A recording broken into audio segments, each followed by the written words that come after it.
Russell Fuller, myself, Jiri, Stefanos Tsitsipas has just been introduced, and the support, Russ, and we hear this over the years. He's gone to local Greek restaurants, he's got the fans, the people involved. It's wonderful support that Tsitsipas gets here. Yes, he has a potential pool, according to the 2016 Australian census, of 173,598 Greek people in Melbourne. So that's why they make such a fantastic noise. And as he was saying, it's the biggest Greek population in any city outside Greece and Cyprus, and they always do create a wonderful, 30 seconds remaining. Noise. And it must do wonders for his confidence, especially as he feels so good at the start of the year anyway, and he's explaining he likes these conditions because of the similarities to the Athenian Riviera. He looks good. He looks very, very good. He's not yet managed to reach the final here, but he's so consistent, isn't he? This would be if he wins a fourth semi-final in Melbourne in 6 appearances. I think I'd like to be on the Athenian Riviera. And Chandra, a word on his opponent as we're just about to get things underway. Jiri Lehecka. Now, he'd never won a Grand Slam match before he turned up at the Australian Open, and he is handling himself so well through this tournament. He's a young player that we've been watching and waiting for big things to happen. He's been slowly proving himself, and sometimes when you get that first win at a certain level, a certain event, the floodgates open, and that is certainly what seems to have happened for Lehecka. Ladies and gentlemen, ready for play. This is a fascinating contest. It is a second meeting. They met at Rotterdam last year in the semi-finals. It did go to 3 sets. And Lehecka said he's going to take confidence from taking that set of tennis against the Greek player who's serving now. With the Melbourne sign behind him, Tsitsipas, the serve does its job. He came through, and Chandra, that was a titanic tussle against Jannik Sinner when he led by 2 sets, and he had to compose himself, Tsitsipas, to get himself over the line. I was definitely so impressed with Tsitsipas. Way he was able to finally get that match in hand. The white top and the multicolored shorts of Tsitsipas, and those sort of flowing brown locks being held back with a black headband as he snaps his wrist around the forehand and flicks it cross-court very deep from Lehecka, but Lehecka already, you can see there, Tsitsipas, Chandra up on the baseline, and the Czech player pushed a long way back. Yeah, I think it is a good thing that these two players, they know each other. They've had a chance to compete against each other last year. On this big of a stage, there is a bit of familiarity. That should help. That should help both players try to settle in, although this big of an occasion, all bets are off. One win away from getting yourself into, or back into for Tsitsipas, but getting into a first Grand Slam semi-final for Lehecka, as coming in on the approach, but he nets on the forehand. Tsitsipas and sort of looks down, shrugs his shoulders, stares at his racket, and starts rounding up the balls from the back of the court. You know, when you start a match of this magnitude, it's hard to kind of think too far ahead. You just want to take little bites of it, little chunks at a time. Get into the match, settle in, get into a rhythm. Looking for a 6th Grand Slam semi-final overall, and as Ross said, a 4th here in Melbourne as the ball drifts long, and it's game points for Tsitsipas. 24 years of age now, Stefanos Tsitsipas. He's the 3rd seed, and he is the world number 4. Everyone bumping up in the top 10 with the absence of world number 1 Carlos Alcaraz. And Tsitsipas, he could be world number 1 if he to win this title. It's between himself and Djokovic of the players left in this tournament. If neither of them do the job, then the Spaniard remains in place. Forehand whip cross court by the Czech player, clips the top of the net from Tsitsipas. Tsitsipas with a heavy flat forehand down the tee, drives the ball out of the air, goes back to the Czech player. Tsitsipas has played a follow-up volley, and now he's allowed his opponent back into the point, and he stayed so calm there with the overhead Lehecka. It was an amazing lob from Lehecka. I mean, Tsitsipas looked like he was in control of this point all the way until the very last shot, and could only look over to the baseline in disbelief and a little bit of despair. He still got game point, but this game a lot tougher now. It really was despair as that ball went up and over the head of Tsitsipas. Game point to get himself on the board. Misses the serve out wide. Has a little look. Takes the ball from the pocket on the left side of the shorts. think that might have been a catch in the crowd. Well, we've got a little round of applause. Into the body of Lehecka, who gets out the way. Inside out forehand. The Czech player slices cross court to the slice. Oh, it's netted, and Chanda from a very comfortable position. Now we find ourselves at deuce. And that looked and felt like a very tense, tight slice from Tsitsipas. Didn't get extension out into the court. Wasn't as free-flowing as we normally see that backhand. And early, just feeling a little bit of tension, a little pressure. Telling himself, Tsitsipas to come on, and I think in Greek it's Parme that he's saying as he serves down the tee. The stretch off the backhand, mid-court ball, back behind his opponent for a fist pump and for game point. It feels like, Chanda, whatever level you're playing, whether the world number one, the world number 1001, it's just in a match, get that first service hold, settle yourself into the match. Well, that first serve can pay dividends when you can hit it as big as Tsitsipas and with such good direction. That is still the key.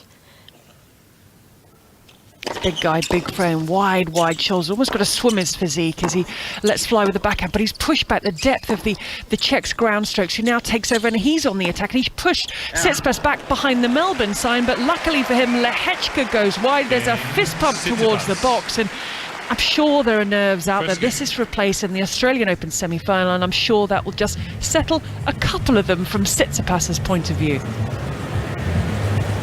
It's so important to get that first game on the board, and especially serving. You don't feel like you're fully settled in until you can hold serve, and especially if the serve is a big part of your game, as it is for Tsitsipas. He can get a lot of free points off of that shot, and now that he's held serve, maybe feels like he can go to work, take a few more chances, try to create some openings early here in this return game, and maybe catch Lehecka just not quite settled in, sleeping a little bit.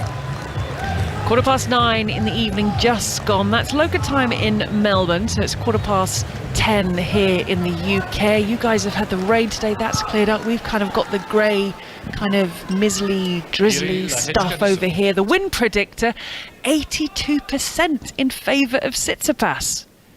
So Lehecka reaches up and serves, too deep, looking to go in the body.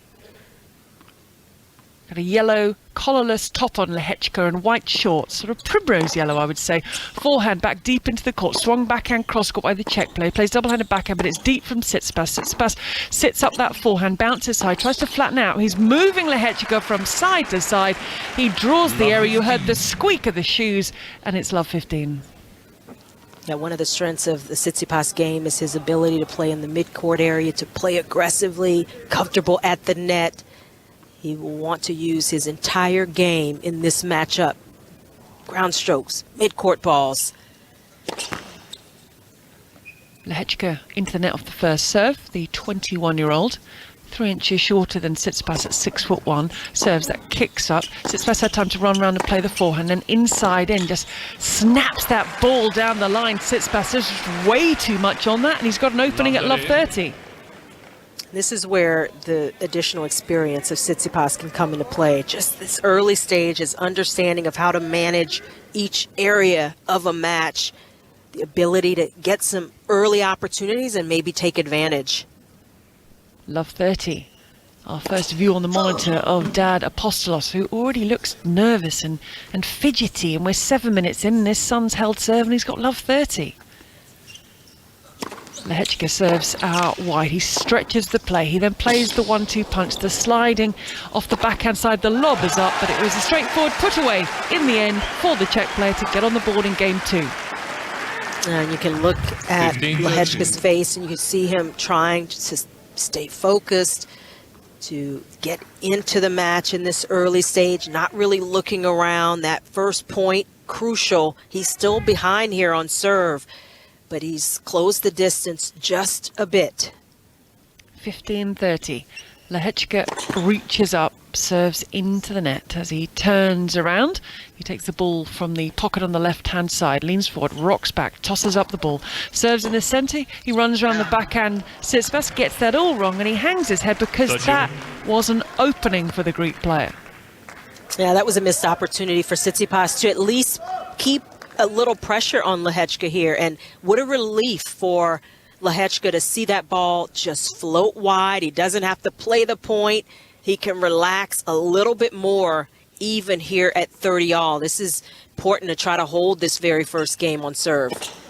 8 minutes on the match clock. It comes back mid-court. It's switched cross-court and deep from Lehecka. It's into the net from Tsitsipas, and just some sort of quiet, close to the body fist pumping from the Czech player in these early stages. And kind of blowing out a couple of deep breaths as well as he walked to the baseline as if to continue to just relax himself. That was a bold move into the net, and it paid off. Important point. Game point. Seagulls above. It's kind of their time at night, isn't it, that they start circling. Point for 1-all. Second serve, sits up again, Tsitsipas runs around, takes it on the forehand, it leaves the court open. He gets on the forehand side, goes down the line. Backhand cross-court from Lehecka, who has time to go inside out with his forehand into the corner. Inside in goes Lehecka. He's pushing Tsitsipas back. He's approaching. Oh, but he nets off the backhand side, and we go to deuce. That again was a little tight backhand. He kind of had to reach for it at the very end and just threw him slightly off balance. Again, this is such an important game. He understands it, but he's still trying, Lehecka, to relax himself, kind of get into his best rhythm. Deuce serve down the tee, the backhand lands just inside the baseline, clips top the net from Lehecka. The backhand he lets fly with it, Tsitsipas, and again didn't quite connect. That sits up on Lehecka, looking to play the high backhand down the line, stares at his racket as if to say, well, that had nothing to do with me, and it's break point. That was 2 missed backhands in a row, and you know, as a player, you want to feel like it's not you, it's some other factor that has caused you to miss multiple balls that you don't usually miss. It is a tough out, but he's trying to take it. A serve and volley now, break point. Oh, what a brave, aggressive point, break point down.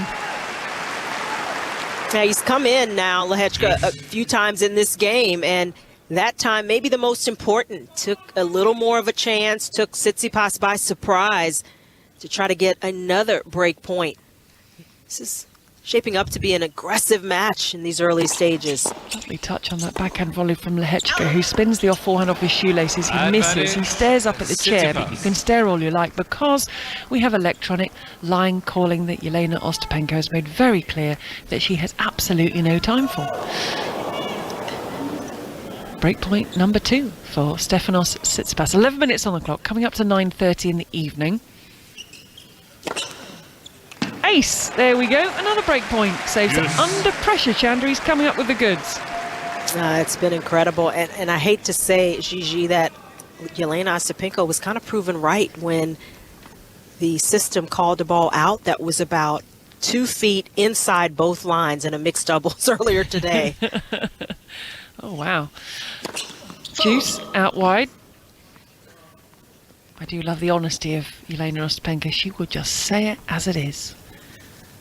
Even if it's about her opponent that she's just beaten. Out wide, forehand snap back to her feet. Can't control that. There was a lot on it from Tsitsipas off that return of serve, and it's a third opportunity to break. I'm going to give a little nod to the electronic line calling. No system is perfect. And exactly. You get 1 or 2 mistakes out of how many thousands of calls? Yeah. It's not bad. No, it's not bad. I do miss line judges because as a commentator I miss the arms. You know, I miss the arms flying out. You know, if you've got a lot of noise and Tsitsipas is going, and there will be if Tsitsipas converts here. Thought about coming in, Lehecka stays back, draws the error. But you know what, if there's a close call and there's a lot of noise, you could look for an arm flying out and know exactly what was going on. But now, if you can't hear the call, and I miss the arms.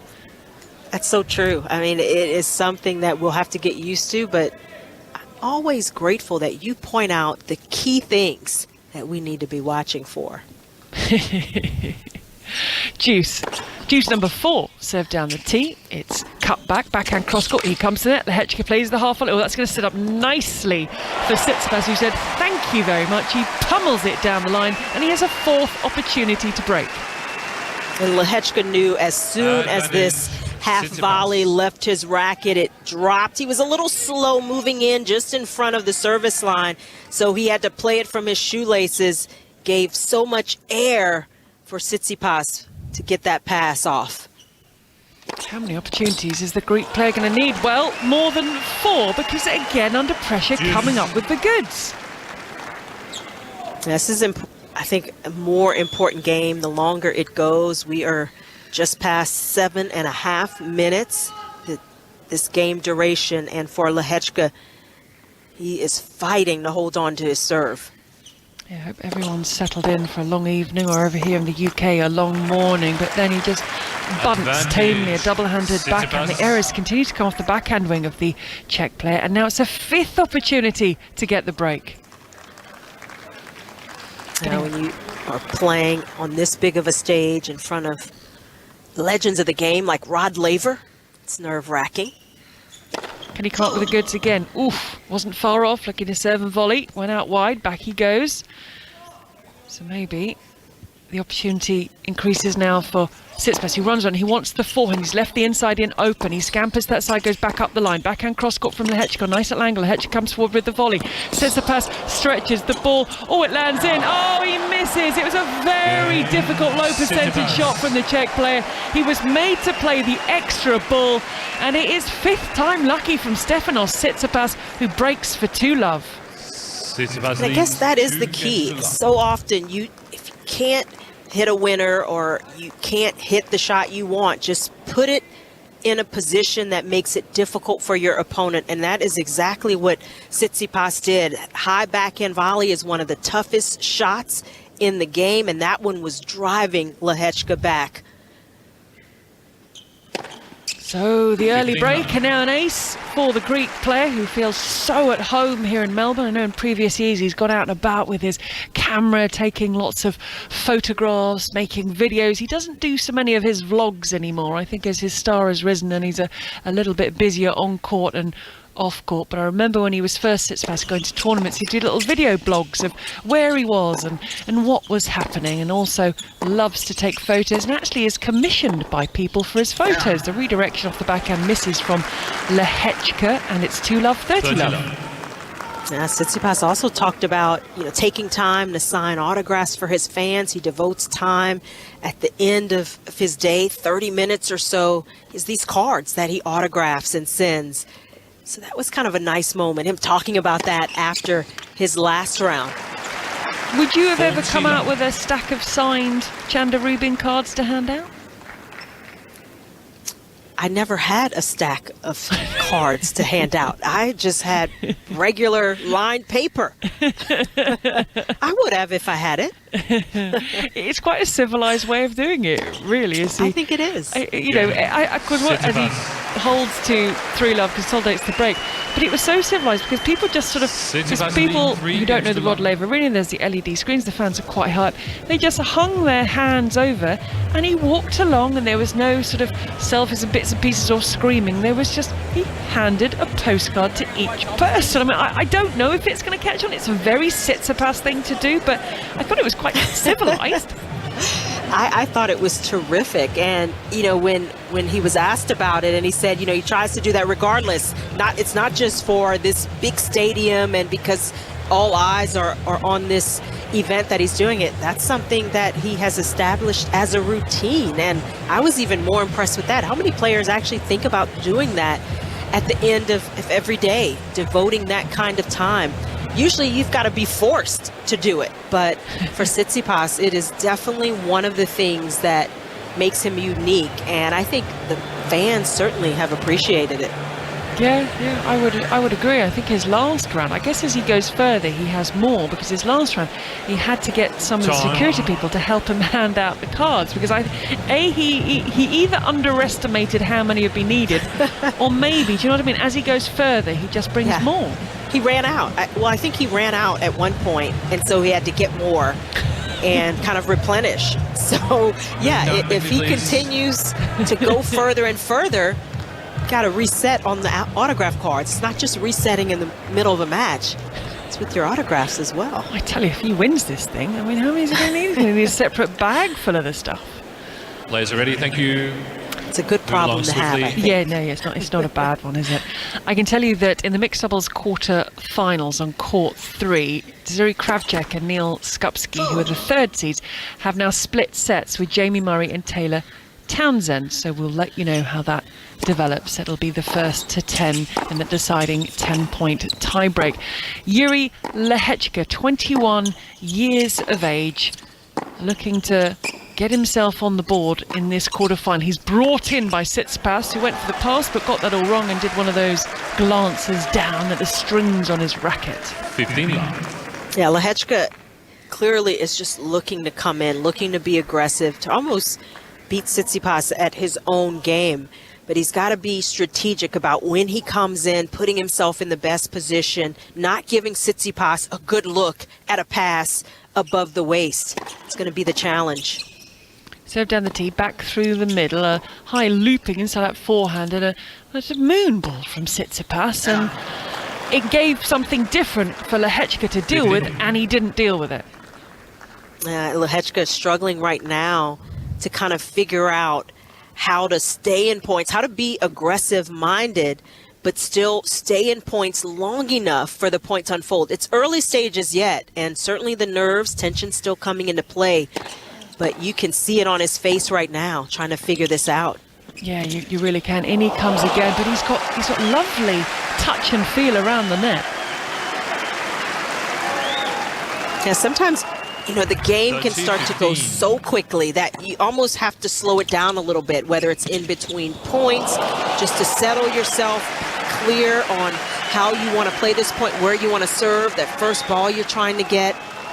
Feels still a little bit rushed for Lehecka. 30-15, game point. I'm sure there'll be a good roar from the crowd if he can settle himself in. The crowd would love to see a battle between these two. Went the distance in Rotterdam, but this is different. This is a Grand Slam quarterfinal being played on the Rod Laver Arena. This is huge, and Jiri Lehecka in the live rankings, he's already gone from 59. That's how he entered the tournament. He's already sitting at 39 in the world, and as I mentioned, Tsitsipas, should he win this, he will be world number one, and it's something as Lehecka holds serve to get on the board, Chanda, that Tsitsipas said distracted him at the end of last year. He said he felt the weight of playing to be world number one when he fell in the first round at the US Open. Yeah, I think, you know, at each stage for a player, they've got to kind of figure out how to settle in and play consistently with that mindset at that ranking level, with the level of expectation. And for Tsitsipas, I think he's had to do that at each stage as he's moved up inside the top 10, inside the top 5. Slid and stretched into the ball that came down to his feet at the net, Tsitsipas, and he's not happy with himself. He wasn't able to control it, and it's love 15. And we talk about how life-changing events can be. He's done so much already, but to win a Grand Slam and with it claim the world number one, I mean, it's a completely different level altogether. Yeah, it's hard to kind of manage those two thoughts all at once. Maybe focus on one at a time, and that's certainly where Tsitsipas is. He's gotten to a final, searching for that first major title. Did you hear that Djokovic press conference when he said, well, Tsitsipas has done well, I don't think he's been to a final, and then a journalist had to say to him, you actually beat him in the final of Roland Garros coming from 2 sets to love down. The mind of an all-time great. Who will understand it? Yeah, I guess when you've won 21, then and you've been in more finals than that, maybe it just all does blur, or maybe it's mind games. Who knows? 13-15. Well, that would be an interesting mind game to play. You know, it was like earlier today when Djokovic was talking about Nick Kyrgios, and Kyrgios mentioning on social media that he didn't know how he beat Djokovic, and when Djokovic was asked about it, he said he got lucky. I'm just kidding. And then he said it again. He got lucky. That would be my response. In brackets, I'm not kidding. Exactly. Kidding, not kidding, sorry, not sorry. That is the essence right there. Game points for Stefanos Tsitsipas, the 24, still very young Tsitsipas at 24, points for 4-1. And when he was asked recently, why haven't you won a Grand Slam yet? And these other people are going past you, and these other people are winning Grand Slams. He said, look, I've got a long career ahead of me. You know, I'm building. It's pretty much the marathon, not the sprint. He serves and volleys. Tsitsipas plays the, that was a beautiful serve volley point, that raised fist pump from the Greek player. And Chandler, he's looking comfortable out here with the 4-1 lead with the break. Yeah, I mean, this is the best possible start that you can get in a match of this magnitude against a player who is, you know, fantastic player, up and coming. We expect big things, but all the pressure is on Stefanos Tsitsipas. I mean, he is the top seed. He is expected to win, and it is not easy playing under that kind of pressure. It's something Tsitsipas has gotten more used to, but it never gets easy, and this is a real opportunity. Tsitsipas can get this first set tucked away, he'd be well on his way, and he could settle in and relax even more. Now, Chandler, the American success, we've been talking about the American players, so many. There were over 30 in the draws spread across the 2 draws. Lost Jessica Pegula, who was the last American woman standing. But in the men, Seb Korda unfortunately had to retire. But then you have Tommy Paul and this wonderful story of Ben Shelton using his passport for the very first time to come to the Australian Open, and he's a win away from getting to a semi-final. He's been such a terrific story, a fun style of player to watch because he's aggressive. He is a lefty with a quick arm, a live arm, serves big, willing to come in at will. And I think that has been, you know, the approach. It's been a fearless approach that Ben Shelton has had that has taken him to this stage. It's incredible, and we'll see what he can do against his countryman, Tommy Paul. Yeah, that's I'm absolutely intrigued with that. That is the third match tomorrow in the Rod Laver Arena. So midnight UK time, you've got Karolina Pliskova, Magda Linette. Around 2 a.m. you'll have Arena Sabalenka, Donna Vekic. And poor Chandler's probably getting really confused here. These are UK times. 3:30 a.m. Ben Shelton, Tommy Paul. It's not 3:30. Then 8:30 a.m. UK time, Andrei Rublev against Novak Djokovic. I'm just going to ignore all of those times. Yeah, no, please don't be turning up at midnight. There's nobody on there. You'll be like, wow, they've taken scheduling to another level here. They've enjoyed these late finishes as Lehecka approaches on a whipped forehand. He did enough, and he gets the points. Were you part of watching asleep, awake for the Andy Murray 8 minutes past 4 finish against Thanasi Kokkinakis? I confess I could not stay up that late. I couldn't do it. It was a late one. Amazing, though. Oh, It's been the talk first week. Andy Murray, how is he still going at this level? It's incredible. Battered, quite literally bloodied against Matteo Berrettini and bruised, and how he recovered to go again. It's absolutely phenomenal, and it shows what, if you have that desire, that passion and that hunger, which he has in bucket loads.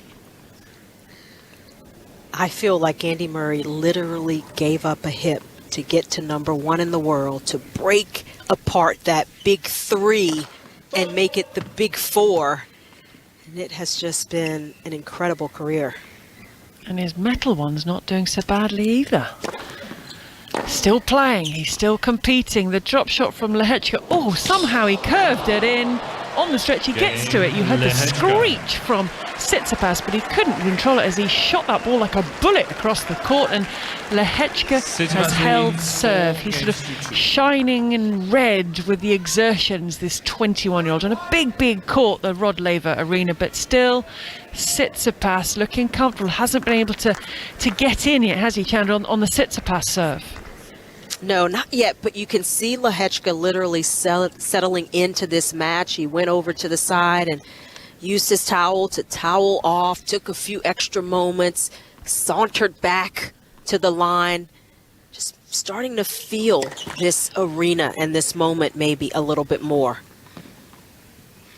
We're flying through things. 27 minutes on the clock. Start of the 7th game. Serve down the centre, the forehand into the corner, the squash shot from Lehecka, the forehand approach winner from Tsitsipas. And Russell Fuller, I can see you. I don't know if you can hear us, but if you can, we have British good news and bad news on court number 3. I suppose we do, yes. There was always going to have to be good and bad. Not everyone's a winner news. in this case. Neil Skupski and Jiri Kravchik have won a match tiebreak to knock out Jamie Murray and Taylor Townsend 10-5. They levelled the match by taking the second set 6-3. So they're into the semi-finals of the mixed doubles, aren't they now? They are becoming quite a mixed doubles partnership. And Neil Skupski has still got the doubles with Wesley Koolhof. Long goes Tsitsipas. He has a little look up at his box because Chanda, although he can't challenge it, they're sitting along that line. So he just wants a little bit of confirmation. And he gets it. He's able to look at a replay of the mark. It was clearly out. And sometimes it just allows a player to let it go and move on. And I think that's been the biggest benefit of the electronic line calling. Don't have to hold on to things and blame a person. Yeah, you just move on. Even if you still don't believe it, you see it and you just have to move on. Exactly.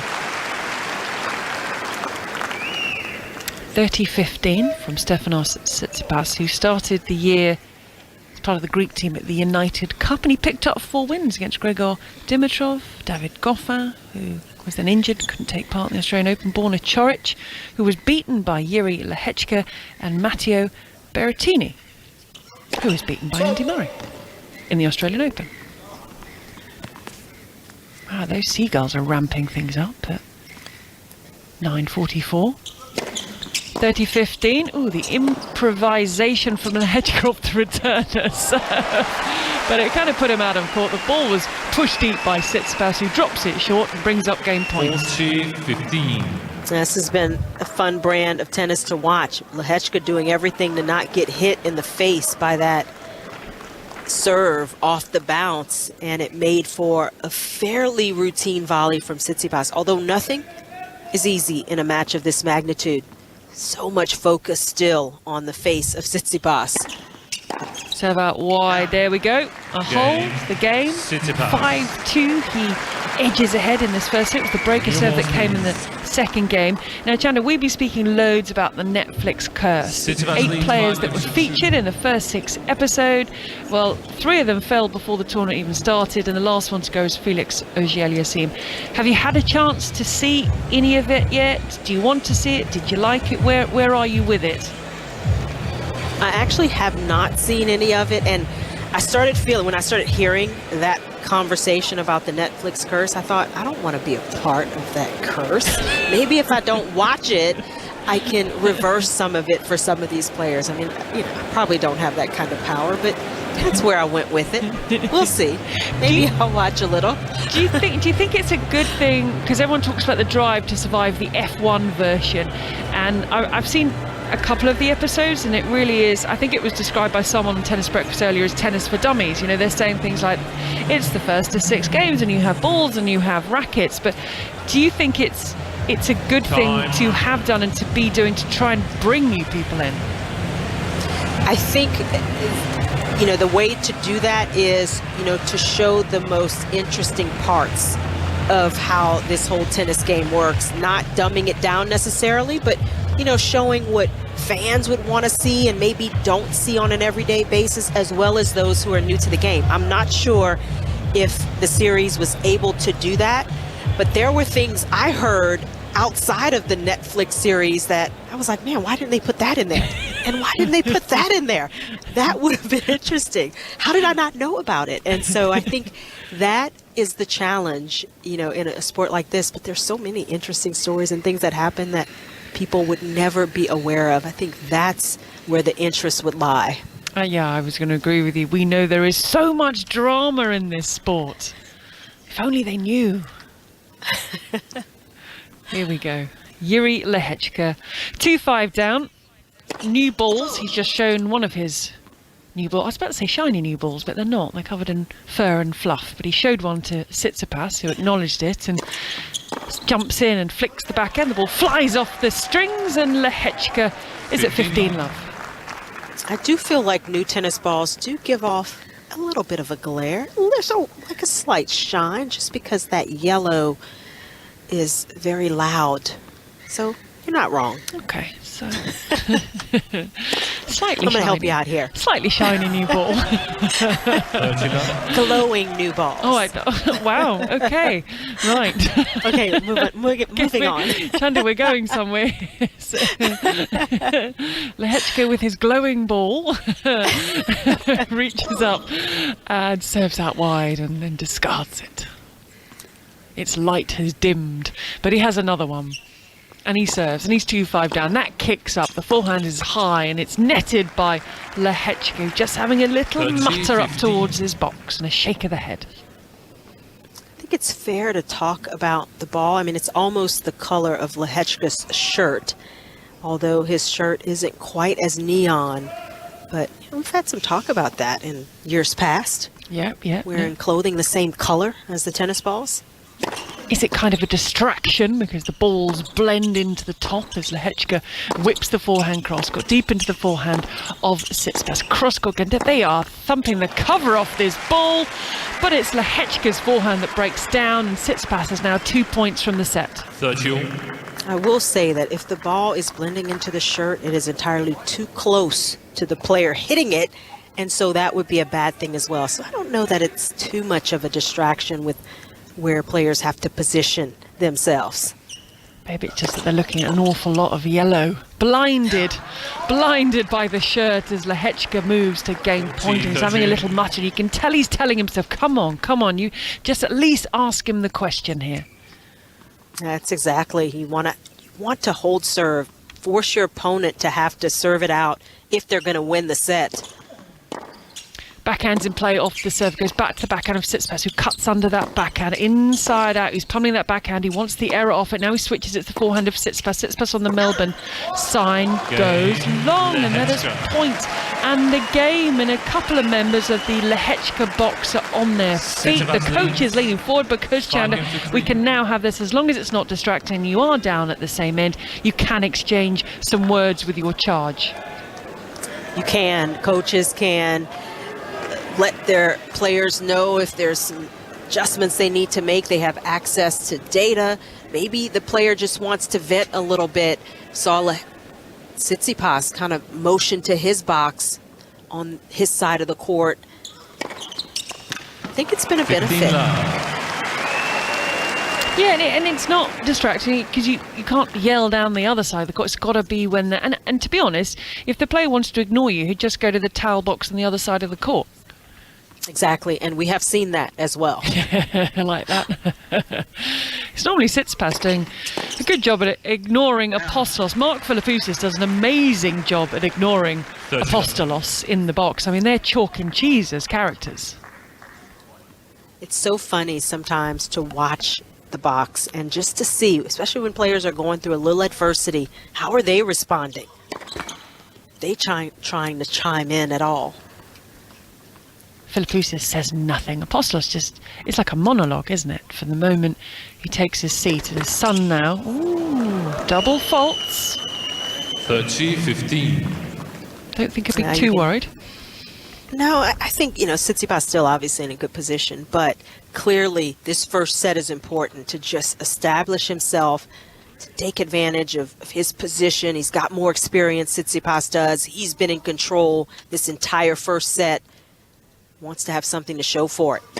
30-15 serve, that's a better serve. He plays the inside out forehand. He's inside the baseline, Tsitsipas. Then you had the come on and the little racket pump towards his box because 36 minutes played. We have set points for Stefanos Tsitsipas, the third seed, world number 4, to go a set up in this quarter-final. The winner will face Karen Khachanov, who came through against Sebi Korda, who had to retire, unfortunately for him, and he did it the first time of asking Tsitsipas a heavy serve. The Greek flags will fly, and I think, Chanda Rubin, that Stefanos Tsitsipas, who got that early break in the second game, will be very happy with his level right now.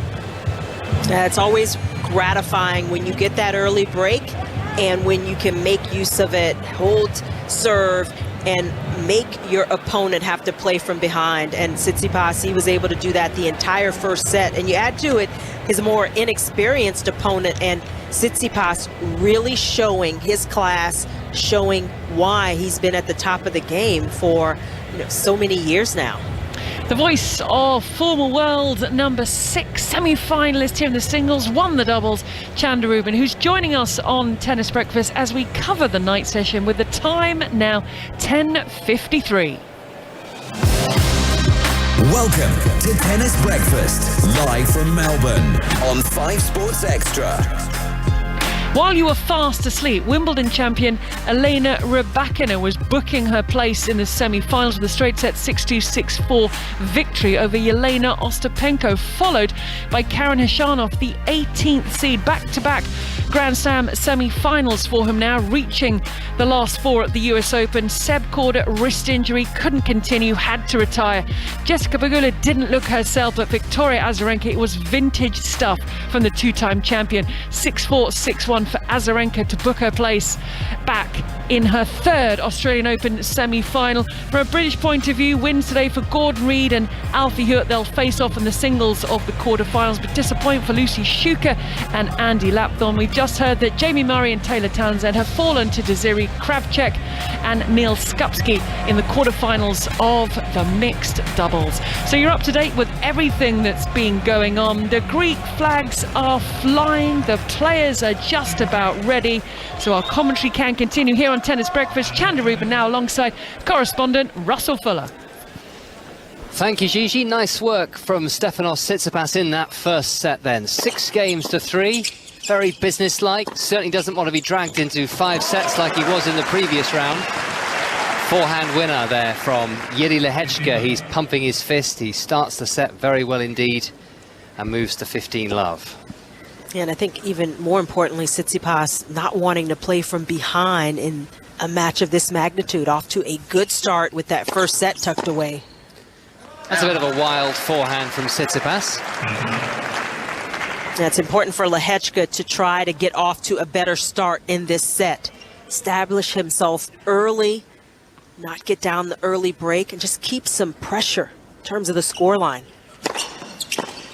High backhand return is long by Tsitsipas, so no sweat, no trouble so far on serve here in the opening game of the second set for the 21-year-old from Mlada Boleslav in the Czech Republic, which is about 40 miles northeast of Prague, which is a city I have been to. Beautiful city as well, as Tsitsipas hits the sideline with a forehand. We were there, in fact. It wasn't my first visit. I went travelling in my early 20s, as you tend to do if you get the opportunity, but also for a Billie Jean King Cup tie this year. Very nice. You played there? I was there a few years back. It was also in Prague. And I was the there finals working. were in Prague, it weren't was, they? yeah. Maybe more than a few years. I've lost a little time. Yeah, relatively recently, though. Forehand return from Tsitsipas. Forehand Lehecka hit powerfully to the forehand of Tsitsipas, but that was struck wonderfully down the line by Tsitsipas, who's now going to go down the other line with a forehand winner. And now he's starting to put a bit of pressure on the younger man's serve. That point, Lehecka got pushed back a little further behind the baseline.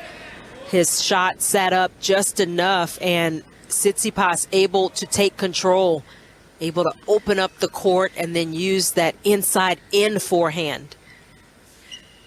40-30, backhand return from Tsitsipas, forehand cross-court Lehecka. Lehecka down the line with a forehand, it's a winner. Nice tidy start to the second set for him. He holds to 30. Yes, we are, I'm a few years older than you, but I think it's fair to say we're both getting to that stage of life where things that we thought happened 3 or 4 years ago were actually nearer 10. I'm feeling that, and instead of blaming it on age, I'm kind of blaming it on COVID, because everything kind of before COVID, I've lost track of how long it really was. So a little bit of a combination, but Prague was just an absolutely beautiful city and so much fun to be there and to be at a team competition. And so it's nice when you see players coming from, that area and doing well for the first time, first Grand Slam match wins. And here Lehecka is into a quarterfinal. What a run he is putting together.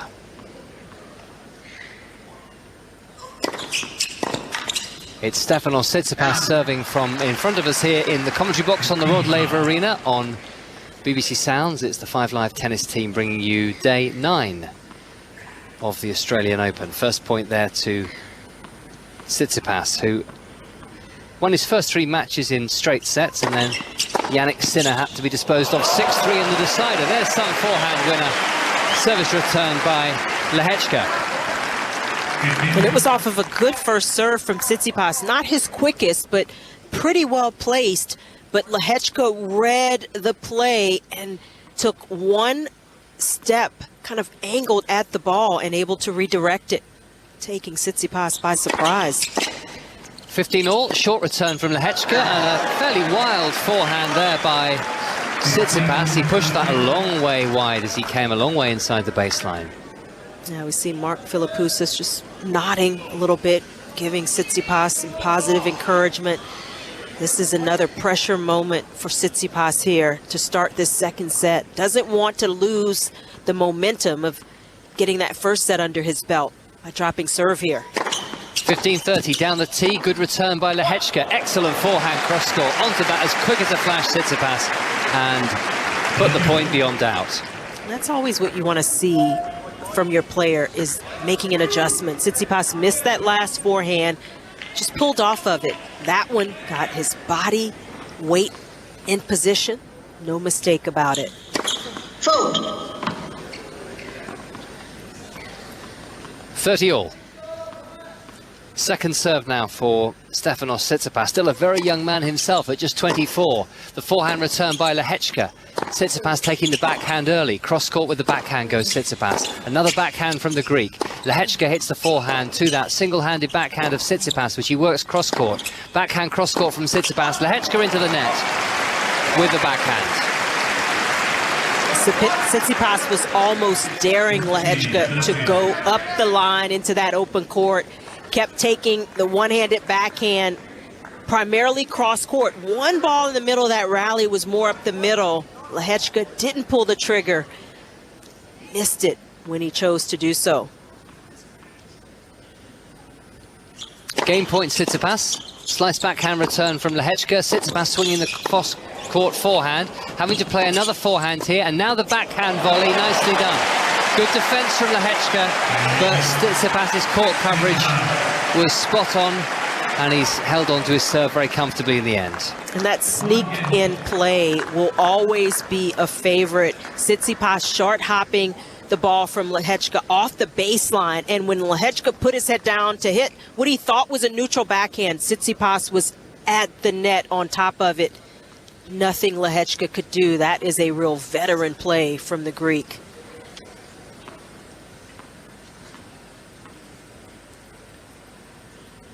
One game all in the second set. Good serve here from Lehecka, and the reach from Tsitsipas was impressive, but couldn't quite control the power of that forehand, which has ended up just a little bit too long. When these two played in Rotterdam last year, it was Lehecka who won the first set.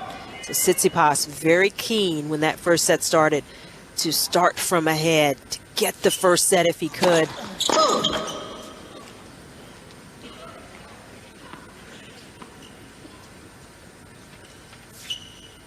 15 love.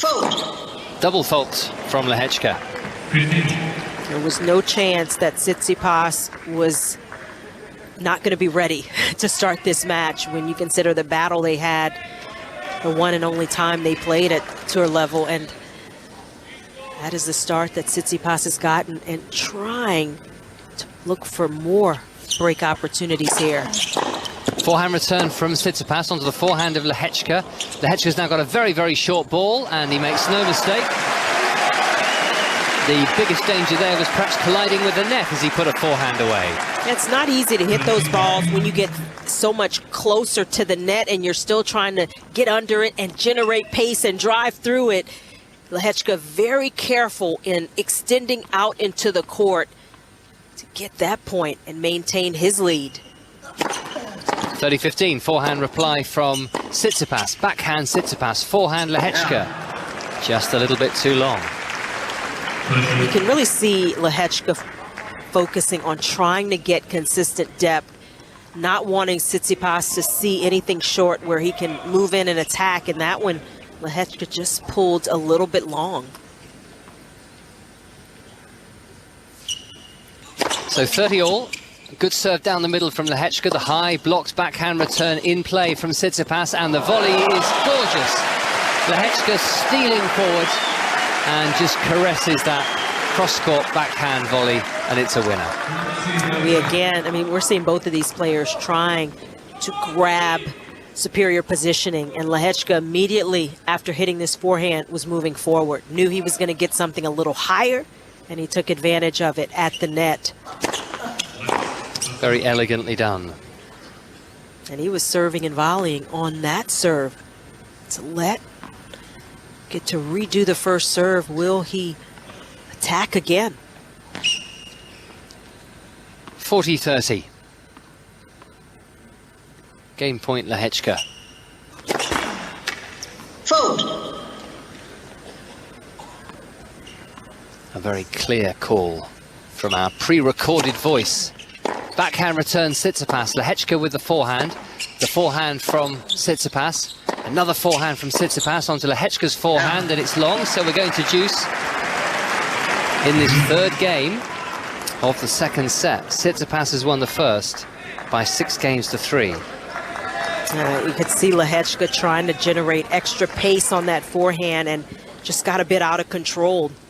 Slapped at it. Put himself back at deuce. Great serving onto the sideline. Tsitsipas into the net with the forehand return. We're seeing some physical rallies, even though they've been pretty short, the majority of them. It is first strike tennis, and both players trying to cut off the angles, trying to maintain positioning. Backhand return from Tsitsipas, it's in. Now the forehand, which is long. And Lehecka holds, so no break points so far in this second set, with the 21-year-old Czech leading by 2-1. That voice is our umpire, John Blom. He's the only live official in the arena. He's got the company of ball boys and ball girls, but at times, Chander, he must feel a little bit lonely, I think. These umpires, they've not got quite so much to do at the change of ends. It's no longer required to perhaps catch the eye of a line judge who just made a dodgy call in the previous game to reassure them. I think it must be a little tougher to kind of maintain the focus, because there's some things they don't have to be as aware of, although they still have to maybe watch the lines. I would think it's not as closely, and so you could kind of fall asleep a little bit if you're not paying full attention. So maybe a little tougher for the chairs without other human beings as linespersons. Yeah, I know, generally speaking, the umpires do not find the job as challenging as they used to. I mean, you've still got to be there for those really, really contentious moments, and that's when you need the best to be in the chair. I was told that one chair umpire, I think he sticks a post-it note to the little screen they have in the umpire's chair, and it just says concentrate on, for the very reason you're explaining, because your mind might wander with technology doing so much for them. Yeah, just wandering a little bit, because the electronic calling pretty much stands. I mean, unless there is an egregious mistake. We saw that earlier today in a mixed doubles where a ball was called out that was clearly in, and that probably took the chair by surprise, but I don't think I've ever seen that happen. So was the chair allowed to overrule in a situation like that? They had to go back and everybody was looking like, what do we do here? It had because not it was happened so before. far out, It was so far in. It was so far in. And it was called out. Right, so there was no doubt. There was no doubt. Was the point awarded to the people who should have been awarded? It was replayed. The point had to be... well, because of course, it wasn't disturbed. an ace or anything. So right, so it's hindrance from the line technology. Exactly. So I think that kind of woke the chair up just for a moment, but overall, not quite as much. Well, I don't remember the system going down. Actually, I do remember it happened once at a Grand Slam, but very, very briefly on one court. That's a winner. Lehecka has had a rip with a forehand cross-court. Tsitsipas was struggling, thought it was going to miss, but instead he's love 15 down, because that's the danger, isn't it? If there is a complete outage and it goes down for hours and hours across the venue, you've got no line judges waiting in reserve to fill all the outside courts and the show courts. Correct. Those matches can't be played. Good service from Tsitsipas, and he's made no mistake with a forehand down the line. That's high percentage tennis from Tsitsipas. After losing the first point of the game, you really want to refocus and split the first 2 points. Win that second point. He got good first serve in, well placed, and he played for the forehand. That is the big weapon. Backhand return from Jiri Lehecka. Started this second set well. Backhand hit powerfully to the Tsitsipas backhand, and that's into the net as the Greek player went for the winner down the line. Yeah, you really see Tsitsipas, his understanding that he can't go to the same place too many times against Lehecka or he'll pay the price. So Tsitsipas trying to change directions, not as comfortable hitting that topspin backhand up the line, and kind of went halfway up the net. 15-30 down. Lehecka's looking as threatening as he has at any stage of the match right now. Chanda Rubin, a semi-finalist here at the Australian Open in the singles, is with us in the commentary box on Rod Laver Arena. 5 Sports Extra, BBC Sounds. Lehecka's forehand, Tsitsipas cross-court with a forehand. Down the line goes Lehecka. Now he's got a very, very short ball. His backhand cross-court is a winner, I think. Yeah. Fantastic, although a little bit too close to the line for comfort there. No one knew whether that was good or not. They waited for the umpire to call the score. That backhand from Lehecka caught the outside third of the sideline, and you could see on his face, he knew he cut it way closer than he had planned, but still got it, and it's a couple of break points to show for it. He was thanking a higher authority that that ball just caught the outside of the line. So 2 break points for the 21-year-old. Tsitsipas at 15-40. Great serve down the middle, service winner. And this is where you try to continue taking in information as a match goes on. Where does your opponent like to serve in pressure moments and big situations? That was down the tee from Tsitsipas. That's when he can serve his fastest. These are the first break points he's faced in the match after 55 minutes. He's saved 1, but he's not going to be able to rescue himself with a first serve winner. What can he do with a second serve? Tsitsipas, break point down, forehand, a miscue from Lehecka.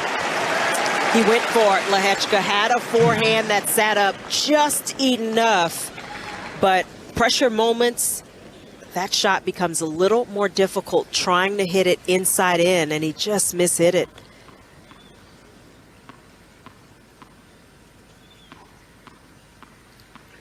So it's deuce. And the 2 breakpoint opportunities have come and gone. Forehand Tsitsipas, Lehecka with the backhand. Tsitsipas is off forehand. Backhand cross-court from Lehecka, who's now eyeing up another breakpoint as he goes cross-court with the forehand.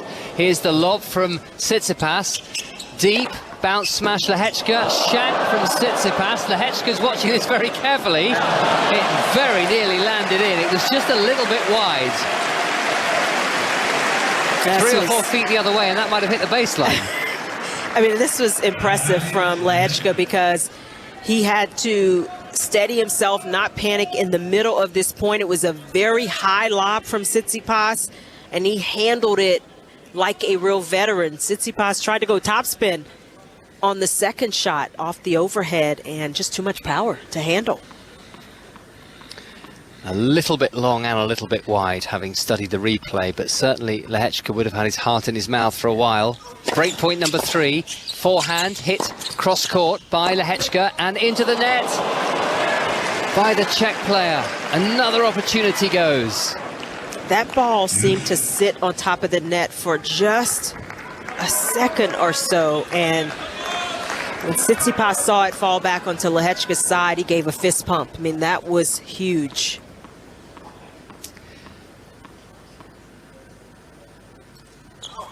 Deuce. Tsitsipas taking aim at me. as he just misses that first serve, aiming down the tee right towards the 5 Sports Extra commentary box. Backhand cross-court Tsitsipas. Lehecka with a backhand onto the single-handed backhand of Tsitsipas. Backhand from Tsitsipas onto the Lehecka forehand. Another shank from Tsitsipas. One of the most important things for a tennis player to do is watch the ball. And sometimes in these moments, you just take your eye off for a split second. Often these mishits, it's for that very reason. Just don't contact the ball as solidly on the strings. It hits a bit of the frame. This is break point number 4 for Jiri Lehecka.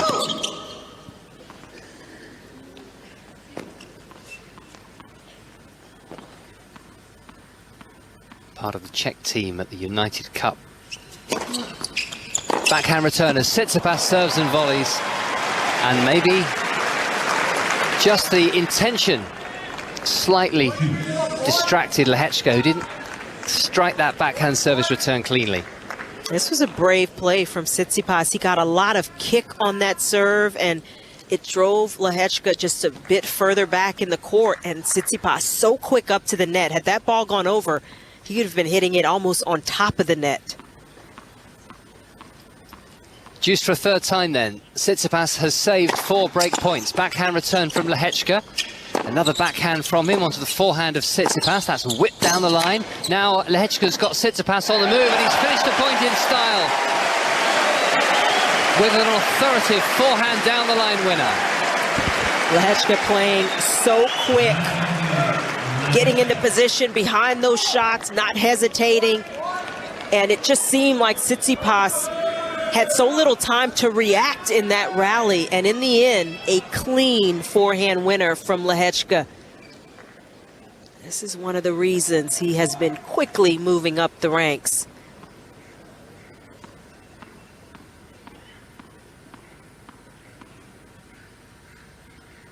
Break point number 5. Tsitsipas making the noise as Lehecka goes long. That was the pace on that serve from Tsitsipas. Lehecka could not control it.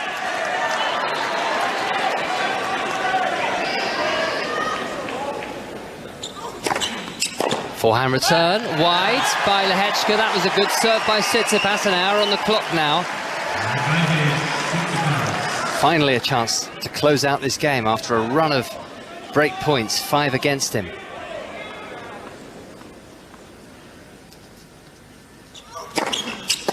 Blocked back into the net by Lehecka. Tsitsipas hangs on. 2 games all, second set. Now the start of this set, very different from the start of the first. We're getting close to about the same amount of time for the first 4 or 5 games here as it took for the entire first set. Intensity ramping up, the pressure getting bigger, and Lehecka just coming up a little bit short. But how good was it from Tsitsipas, holding his nerve? A couple of big plays that he made in his service game. Lehecka must now hang on to his serve. He's got a short return from Tsitsipas, but he's given Tsitsipas the chance to lob him. He's running back. It's the tweener from Lehecka. It's the volley from Tsitsipas. It's the smash from Tsitsipas.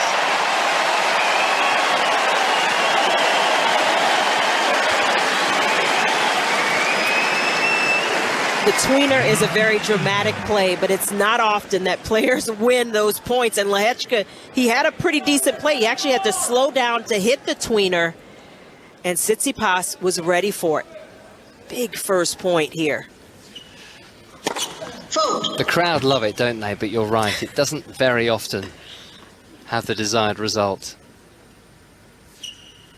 Second serve, serving and volleying Lehecka. Backhand volley. Tsitsipas, cross-court and onto the racket of Lehecka, who says thank you very much and makes a crisp backhand volley to avoid going love 30 down.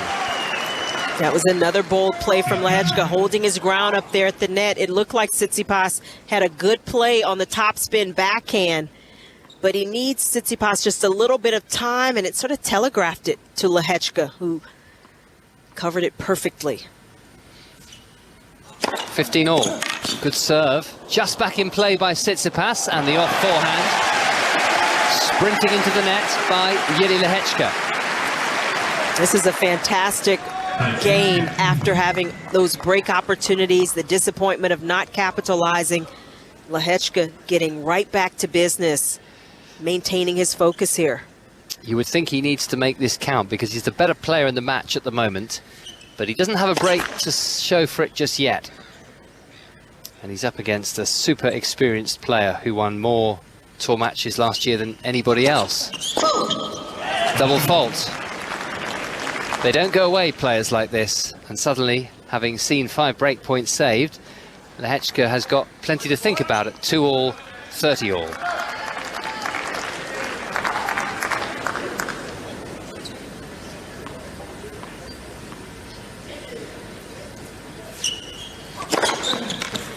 An ace. Nice way to bounce back. That was a heavy serve, considering the amount of spin that Lehecka put on that serve, curling around the right side of the ball to get that extra angle on it.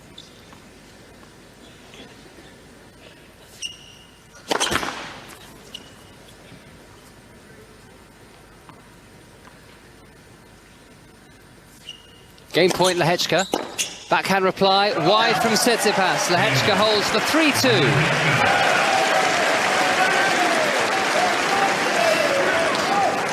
And he's looking very impressive, this 21-year-old who had never won a Grand Slam singles match before this year. Mind you, last year was the first year, either through qualifying at the Australian Open or through direct entry at the other 3 slams that he was able to play in them. And he looks very much at home after a decent start in the United Cup. He beat Alex Zverev, who was admittedly playing his first or second match back from that long injury layoff, and then lost to Taylor Fritz. But he said just playing the big players on a decent court helped, and I think as a lot of players have said, it just relaxed them at the start of the year, being in that team environment. It's a nice way to settle into the year, and actually perhaps to get to know some of the women from your country that actually, because of the tour and the different locations that a lot of the tournaments are played in, you don't get to see all that often. Yeah, I think, you know, when you can kind of come together in a very different format, I mean, these team competitions are always, you know, so much more enjoyable for players because you just don't do it very often. It's rare. And, you know, we talk about Davis Cup and Billie Jean King Cup, and that's just a different kind of pressure than these mixed events. And United Cup, I think for that reason, went over extremely well with the players.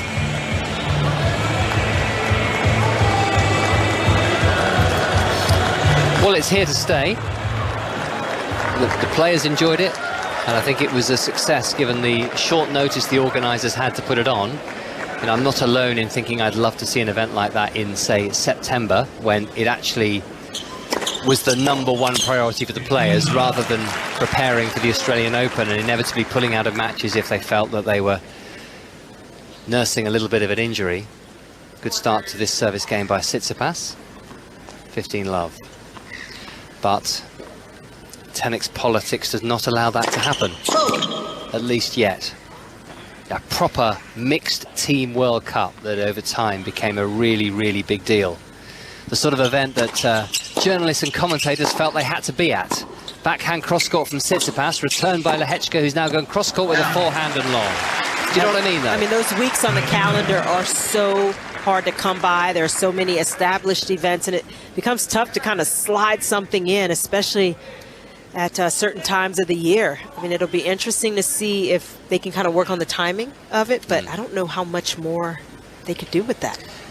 No, I think it's going to stay where it is, and I think it's a brilliant way of preparing for the Australian Open. I think it'll sell a lot of tickets, there'll be some television interest. I think it really, really works, but I don't think it'll ever become something very, very meaningful that gets big headlines in the country that wins the title. That's cross-court and wide with the forehand from Lehecka. And I know these events do take time to grow, but you don't need to do it every year. You could do it every 2 years or every 4 years, but if you had one mixed team World Cup over 2 weeks with all the best players playing, in, say, September, after the Grand Slam season is finished, then that could perhaps become a really, really big deal in the years ahead. And I don't see that ever happening with it taking place in January for the reasons I explained. Nice forehand volley from Tsitsipas.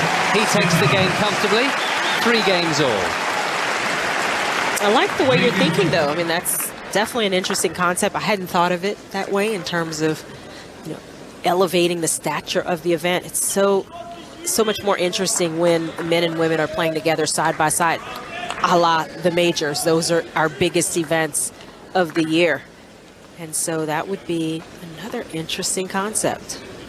Do you think I've got a future in tennis administration? I mean, you could. I'd be a bit too idealistic for that role, I think. I'd soon realise there were lots and lots of reasons why that's not going to happen. I already appreciate there's lots and lots of reasons why that's not going to happen.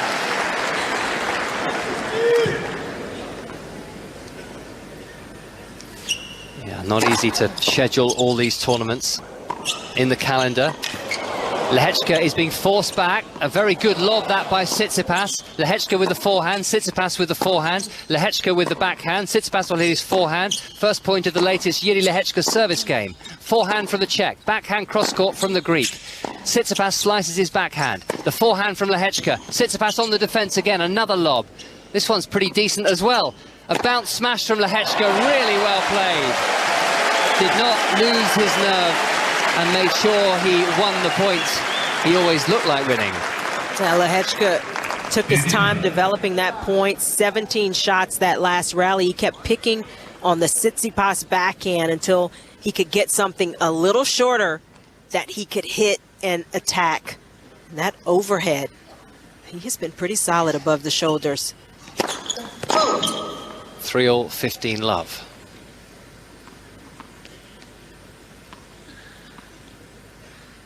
Fairly tall man, but probably only average height for a tennis player. A double fault there from Lehecka. He's 6'1".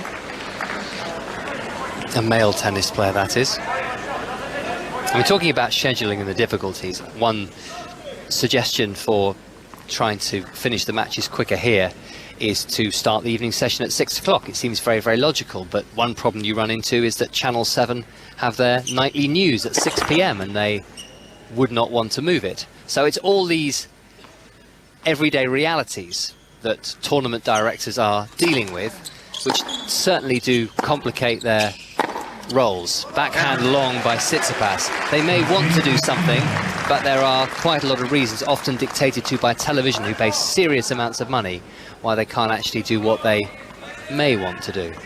It seems like just about everything that is maybe not as ideal is because of television constraints, and it's a real factor that has to be considered. Forehand from Lehecka. Tsitsipas slices his backhand with plenty of height on the ball. Another backhand from Tsitsipas just into the net. That was sliding awkwardly down the line. I'm sure that's what Lehecka was thinking, but he's won the point and he has 40-15. And television is why the prize money and tennis has grown so much, you know, exponentially in terms of what players can earn, what people earn around the game. So you've got to take that into consideration. Slice backhand from Tsitsipas. The forehand is a winner from Lehecka. Nicely played again. He leads by 4-3, and players certainly wouldn't want any less revenue, would they? Because you can't go backwards in terms of revenue now. And so there's, you know, the only option is to figure out how you at least maintain. You want to continue to increase. So I think, you know, players understand that, and that's the catch-22. But yes, I mean, scheduling, it's not ideal to have matches going on at 11 o'clock at night to start. I mean, that is unfortunate for, you know, any of the players involved, and especially if that match goes into the wee hours. I mean, 2, 3 a.m., it's not ideal, and I don't know how to solve that. So if you were to say to the players, Chanda, right, we're going to only have 2 matches on the Rod Laver Arena in the afternoon so that we can start the night session at 6 o'clock, but as a result, the TV deal is going to be 10% less than it was because they're getting 1 less match on the main court. How would players respond? I think players would say no. I mean, how many players end up playing the night matches anyway? So I think a lot of them would think along those terms.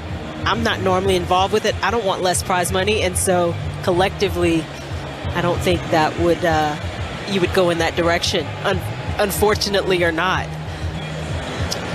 Players want more money. Yes.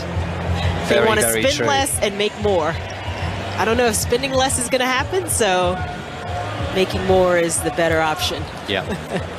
Yeah, it's not a straightforward job, which I think is what that conversation has proved, even though we can say, without fear of contradiction, I think that some of the scheduling in tennis is ludicrous.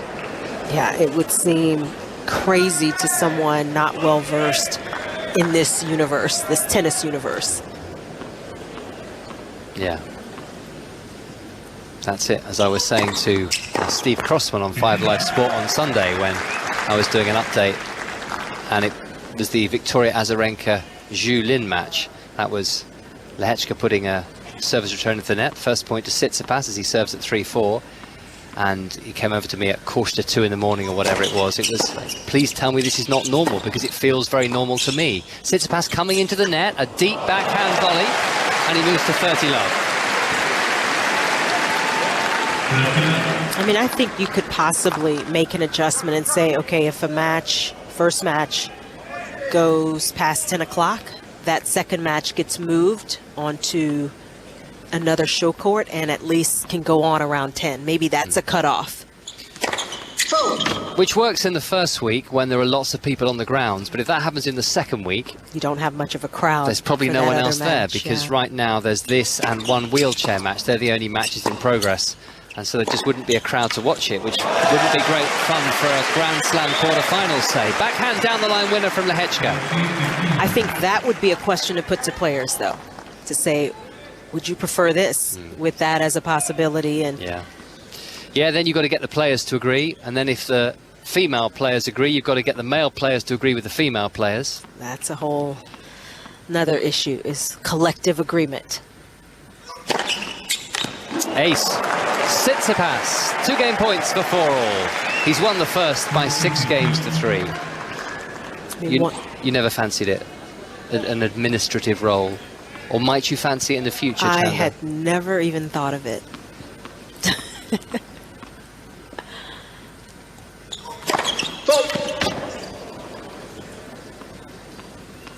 40-15.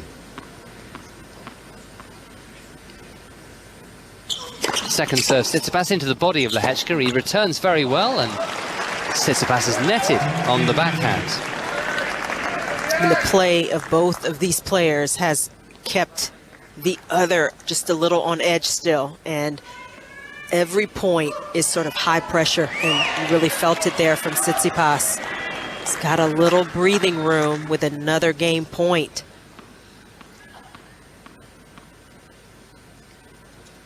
.40-30, excellent serve down the middle. Lehecka hitting downwards and into the net, and Tsitsipas holds, and it's 4 games all. The standout game in this set was the 4th game, where Jiri Lehecka created 5 break points, and they were all saved by Stefanos Tsitsipas.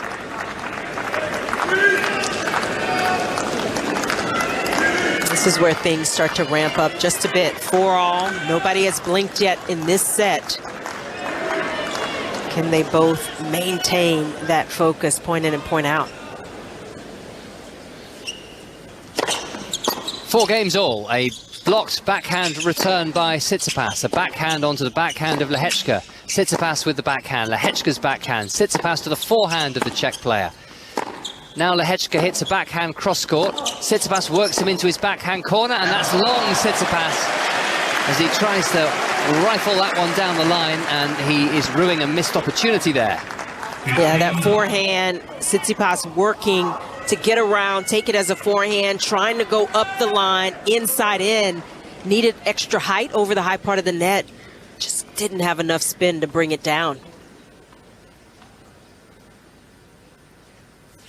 15-love. Forehand reply from Tsitsipas. It's a short one. Lehecka hitting the forehand deep. Slice backhand Tsitsipas. Forehand Lehecka coming into the net. The lob from Tsitsipas and a smash from Lehecka.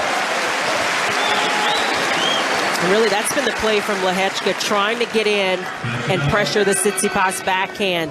Tsitsipas going to the slice very comfortably, but he's got to do a little more with Lehecka coming in, and that is why it has been such a good play.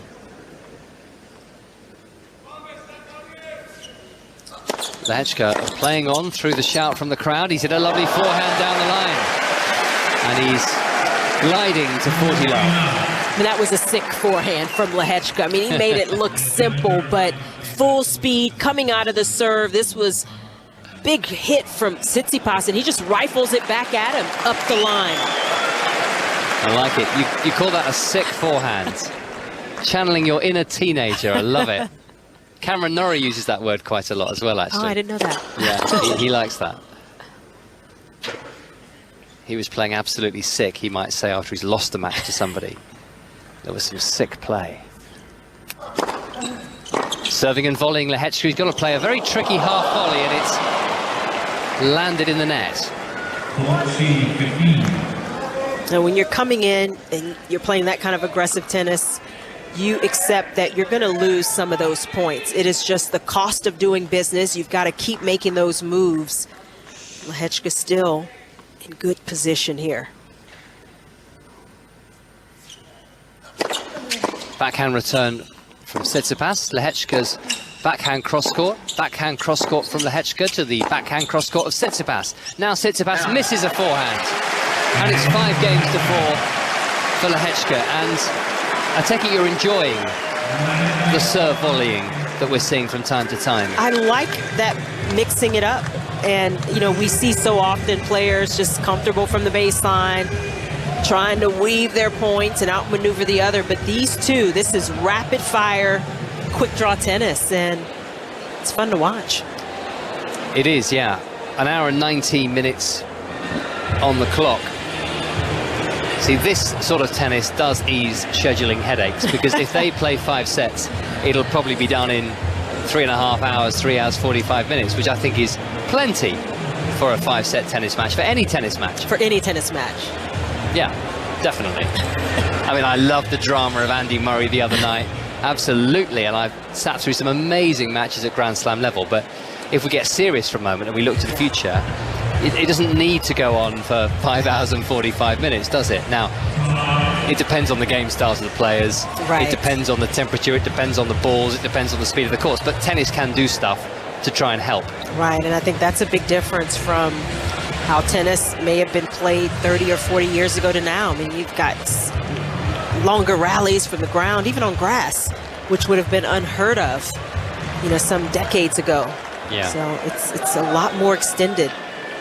And often it's a better spectacle. I can understand why tournament directors and television companies want some decent rallies. They don't want too much ace, ace, ace or 2-3 shot rallies, but it's gone from one extreme to the other, hasn't it? Forehand cross-court winner from Tsitsipas. He's serving to stay in this second set, trailing by 4 games to 5. I remember Jeremy Bates telling me about playing on the slickest indoor carpet you could imagine in the 1980s in various venues in the UK. I think Telford was one of those places where they had a very slick nylon-type indoor court. Another service winner from Tsitsipas. So you couldn't even let the ball bounce, is I what think he that's was pretty saying. much what he was saying. Yeah. It was a risk if you let the ball bounce, but that wasn't uncommon, I don't think, when he was playing and coming through in the 1980s. 4-5, 30 love.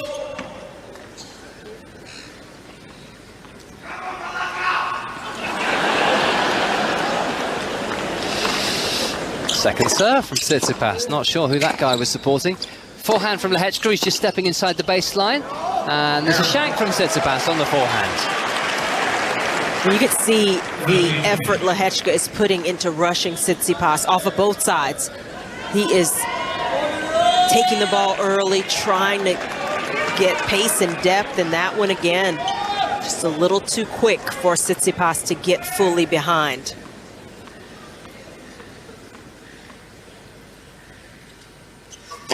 (30-15, 4-5). Backhand reply from Lehecka's in, and a real mishit on the backhand, this time from Tsitsipas, who's immediately looking round at the players' box. 30 all, a couple of unforced errors in a row, and Jiri Lehecka is spying an opportunity to level this match at 1 set all. He leads 5-4, 30 all on the Tsitsipas serve. And that backhand was at the bottom of the net. Did it hit the court first? It was badly mishit by Tsitsipas. 30 all. Great serve, an ace. Out wide to Lehecka's forehand. He was swishing at thin air, and this is now game point to the third seed here at the Australian Open. And the first and the second seeds are long since gone. And the world number one, Carlos Alcaraz, didn't even get on the jet plane. Second serve Tsitsipas, hoping to level this second set at 5 games all. Lehecka makes room for a big swing, and a big swing it was, but not a very well controlled big swing. It's long, it's 5 all. Well, that was a clutch serve from Tsitsipas at 30 all, and gets a little bit of pressure off with that big missed forehand from Lehecka.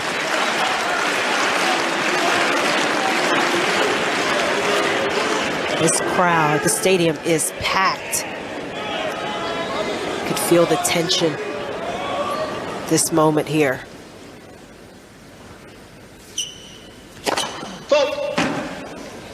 Down the tee, but just missing Lehecka, who's the world number 71, let's not forget. Second serve, backhand Tsitsipas, and again not getting hold of that backhand at all, it's long.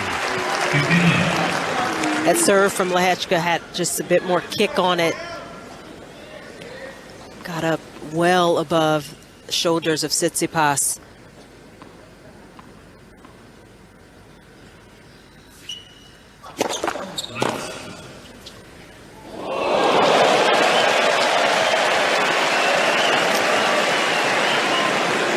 Love, that sounds like a crowd catch.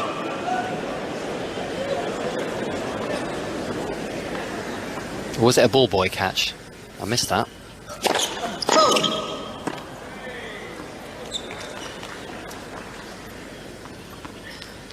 Love. Second serve Lehecka.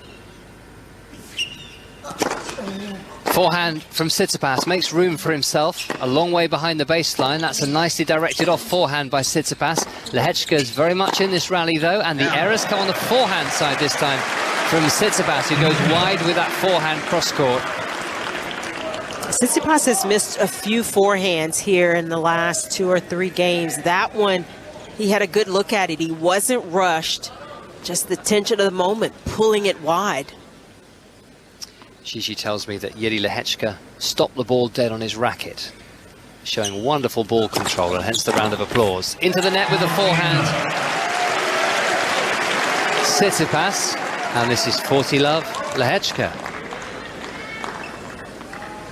This is just the game that a player wants to have under pressure, 5 all.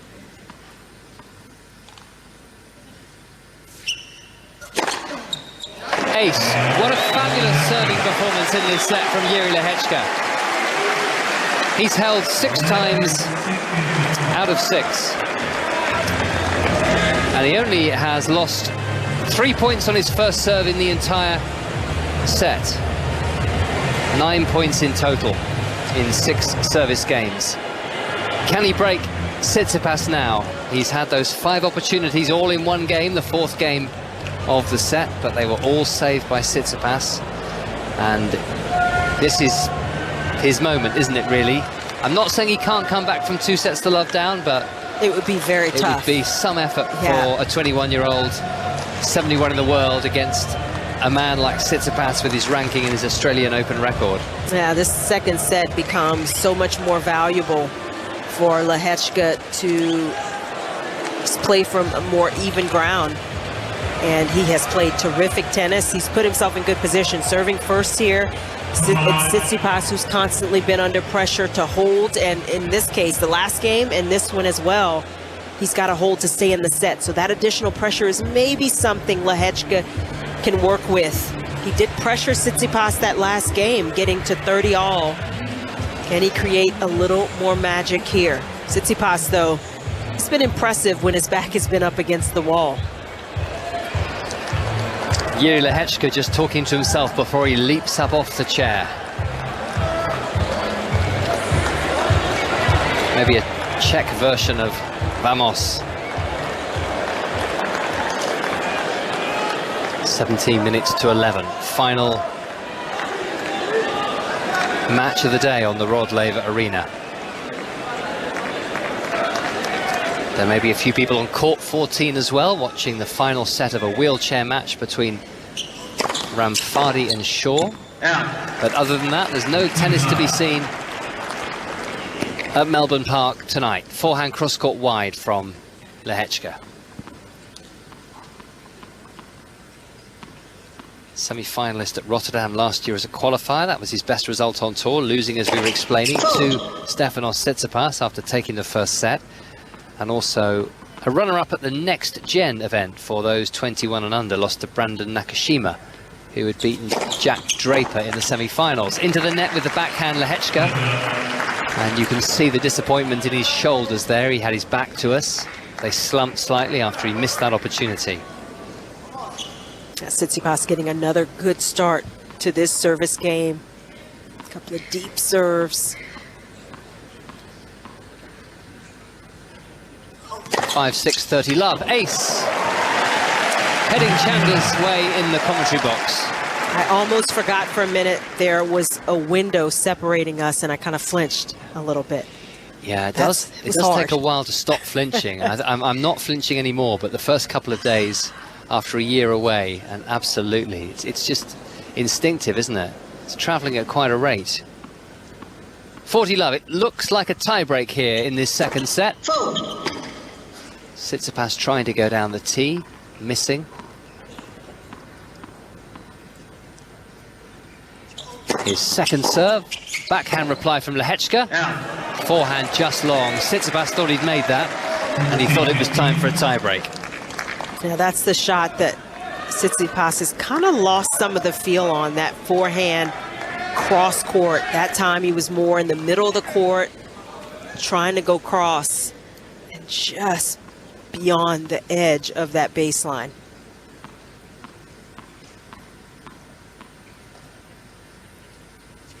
Still 2 game points to take us into a tiebreak. Fierce forehand reply by Lehecka, but very well dealt with by Tsitsipas. No fuss, forehand down the line, leaving Lehecka too much to do.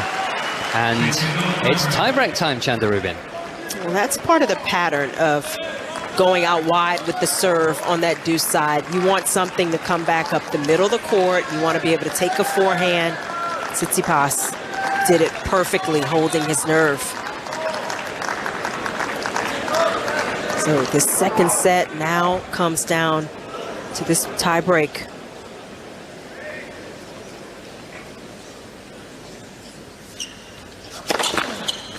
And it will be Jiri Lehecka, the world number 71, to serve first. Stefanos Tsitsipas has won the first set.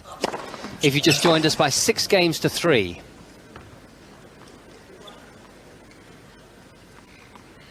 It was just the one break of serve. Second serve for Lehecka at the start of this tiebreak. Backhand Tsitsipas, forehand Lehecka. Tsitsipas's forehand, it's landing in mid-court. It's not cost him as he hits a backhand now to the back of the court. Lehecka with a powerful off forehand. Another forehand from Lehecka to that single-handed backhand of Tsitsipas. More backhand practice for Tsitsipas. And that's the mistake from Lehecka on the backhand.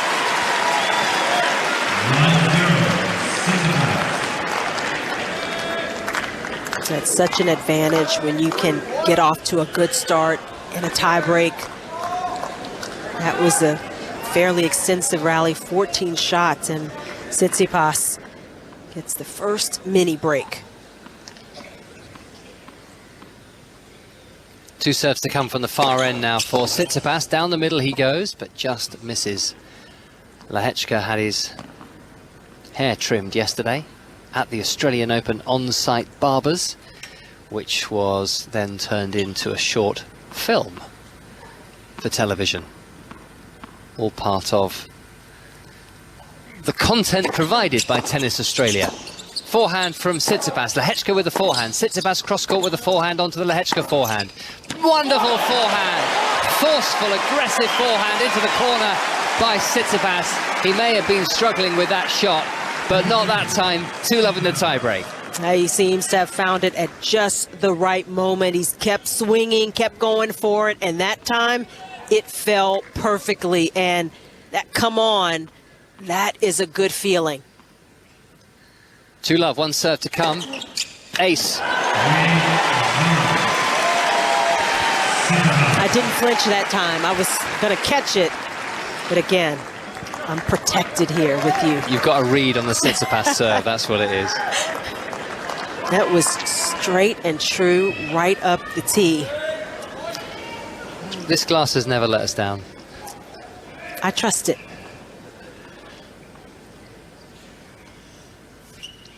Love 3 down, Lehecka. Good deep forehand return by Tsitsipas. Lehecka with a backhand. Tsitsipas with a forehand down the line. Lehecka has anticipated well, but he's got a lot of ground to make up into his backhand corner. The lob from the Czech is very, very high. It bounces just over the net. Smash from Tsitsipas.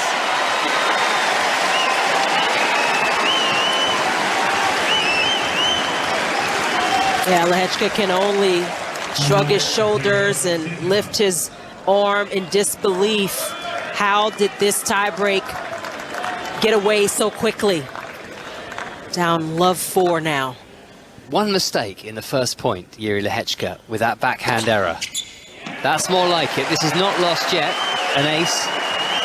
And then 3 magnificent points by Stefanos Tsitsipas, and that's why he has this 4-1 advantage and 2 serves to come.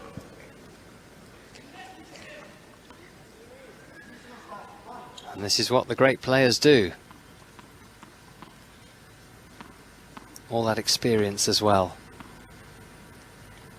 4-1 Tsitsipas from the far end, another fantastic serve. Lehecka did well to nearly make that backhand return, but it's into the net, and it's 5-1 to the 3rd seed at the change of ends, and it's just been very, very impressive in the breaker so far. I mean, these serves from Tsitsipas are incredible. That one was right smack dab in the corner, out wide on that ad side, and nothing Lehecka could do about it. I mean, it has been a real display. A couple of big serves down the tee. Tsitsipas pulling things together right when he needs it.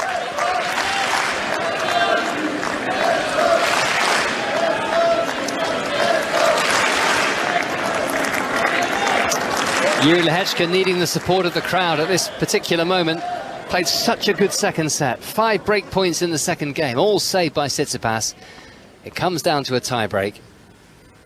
And he's 5-1 down. He's got a backhand in play behind the Tsitsipas serve, but it was an easy put away for Stefanos Tsitsipas. 5 set points. This has been a real serving class from Tsitsipas in this tiebreak. Lehecka's done virtually nothing wrong in this tiebreak. 1 error, as I said. The backhand miss. First point of the tiebreak. First of 5 set points to Tsitsipas, and that's a backhand into the net. There was another point in the tiebreak at 3-love where he 2-0 or 3-love where he left just a little space. And Yeah. literally a crime against this man in this form, in this that's been tiebreak. it, yeah. Set point number 2, again on the Lehecka serve, just missing. Just missing as he aims down the middle. The second of 5 set points for Tsitsipas. Forehand return. He's onto the baseline. Forehand down the line from Tsitsipas. Backhand Lehecka. Slice backhand from Tsitsipas. Lehecka with the forehand down the line. Tsitsipas cross court onto the sideline with the forehand of the night. Well, he's produced a couple of those in this tiebreak. One was a ferocious drive down the line, and that on the run forehand cross-court winner was simply spectacular. What a tiebreak, Chanda Rubin. Won by 7 points to 2, and Stefanos Tsitsipas leads Jiri Lehecka by 2 sets to love. I mean, I still have to pick my jaw up off the floor after that last forehand. It was incredible, and even more so because he had missed a few towards the tail end of this second set going into the tiebreak, and yet he still had the belief, the confidence. That's it, his big weapon, and he kept going for it. And there's one of the things that tells you why Tsitsipas has for so long been one of the guys at the top of the game. It's that characteristic. It's that shot and the ability to keep hitting it. That and the serve. And how good was his serve when he needed it most? That was fantastic. And does it do anything to make you doubt that he is Novak Djokovic's greatest threat? No, I mean, this so far, you feel like, he is going to be the big test. That's a whole different test up against Novak Djokovic. Sure is. And Stefanos, Tsitsipas knows, having been 2 sets to love up in the French Open final a couple of years ago, only to lose in 5. Well, Jiri, I was listening to this at about 1 o'clock this afternoon when the rain came down in the Rod Laver Arena in the first of the women's quarterfinals between Elena Rybakina and Jelena Ostapenko. If the court is wet and the organisers have got egg on their face because they really shouldn't have opened the roof, then a little bit of Neil Diamond gets a lot of people out of trouble. Everyone enjoys it, don't they? Like one of my 7-year-olds love when this comes on. He is jumping, he is singing. I mean, he relates it to the football because it's very much over here in the UK around the football now. But do you like Sweet Caroline, Chanda? Does that get you up on your feet, swaying and singing? It doesn't get me swaying, but I like it. Where did the sway come from? I'm just curious. Know. It kind of. I'm sitting here in the UK. I'm just kind of swaying. It's kind of that song you want. I'm also You've got slightly proper delirious. rhythm, haven't you, Chanda? All right, Russell. But no, I do agree. the swaying. She does the dancing. Right, well, someone who's got to do some swaying and some dancing and some getting things sorted is Jiri Lehecka. I mean, look, this is a massive ask. You guys have been talking about it. He's never won a Grand Slam match before he came here to Australia. Now, Chanda, if he's to reach the semi-finals, he's got to win 3 sets in a row. That is a tall order, and especially with the way Tsitsipas has been playing, the way he's elevated his level in these important moments of both sets. It's been something to watch. I'm very excited about the signed cards that are going to come out at the end. I want to see if his stash has got any bigger, just in case he were to book his place in his 4th Australian Open semi-final. It has been terrific. The shot making, the serving. I mean, that second set, no breaks of serve.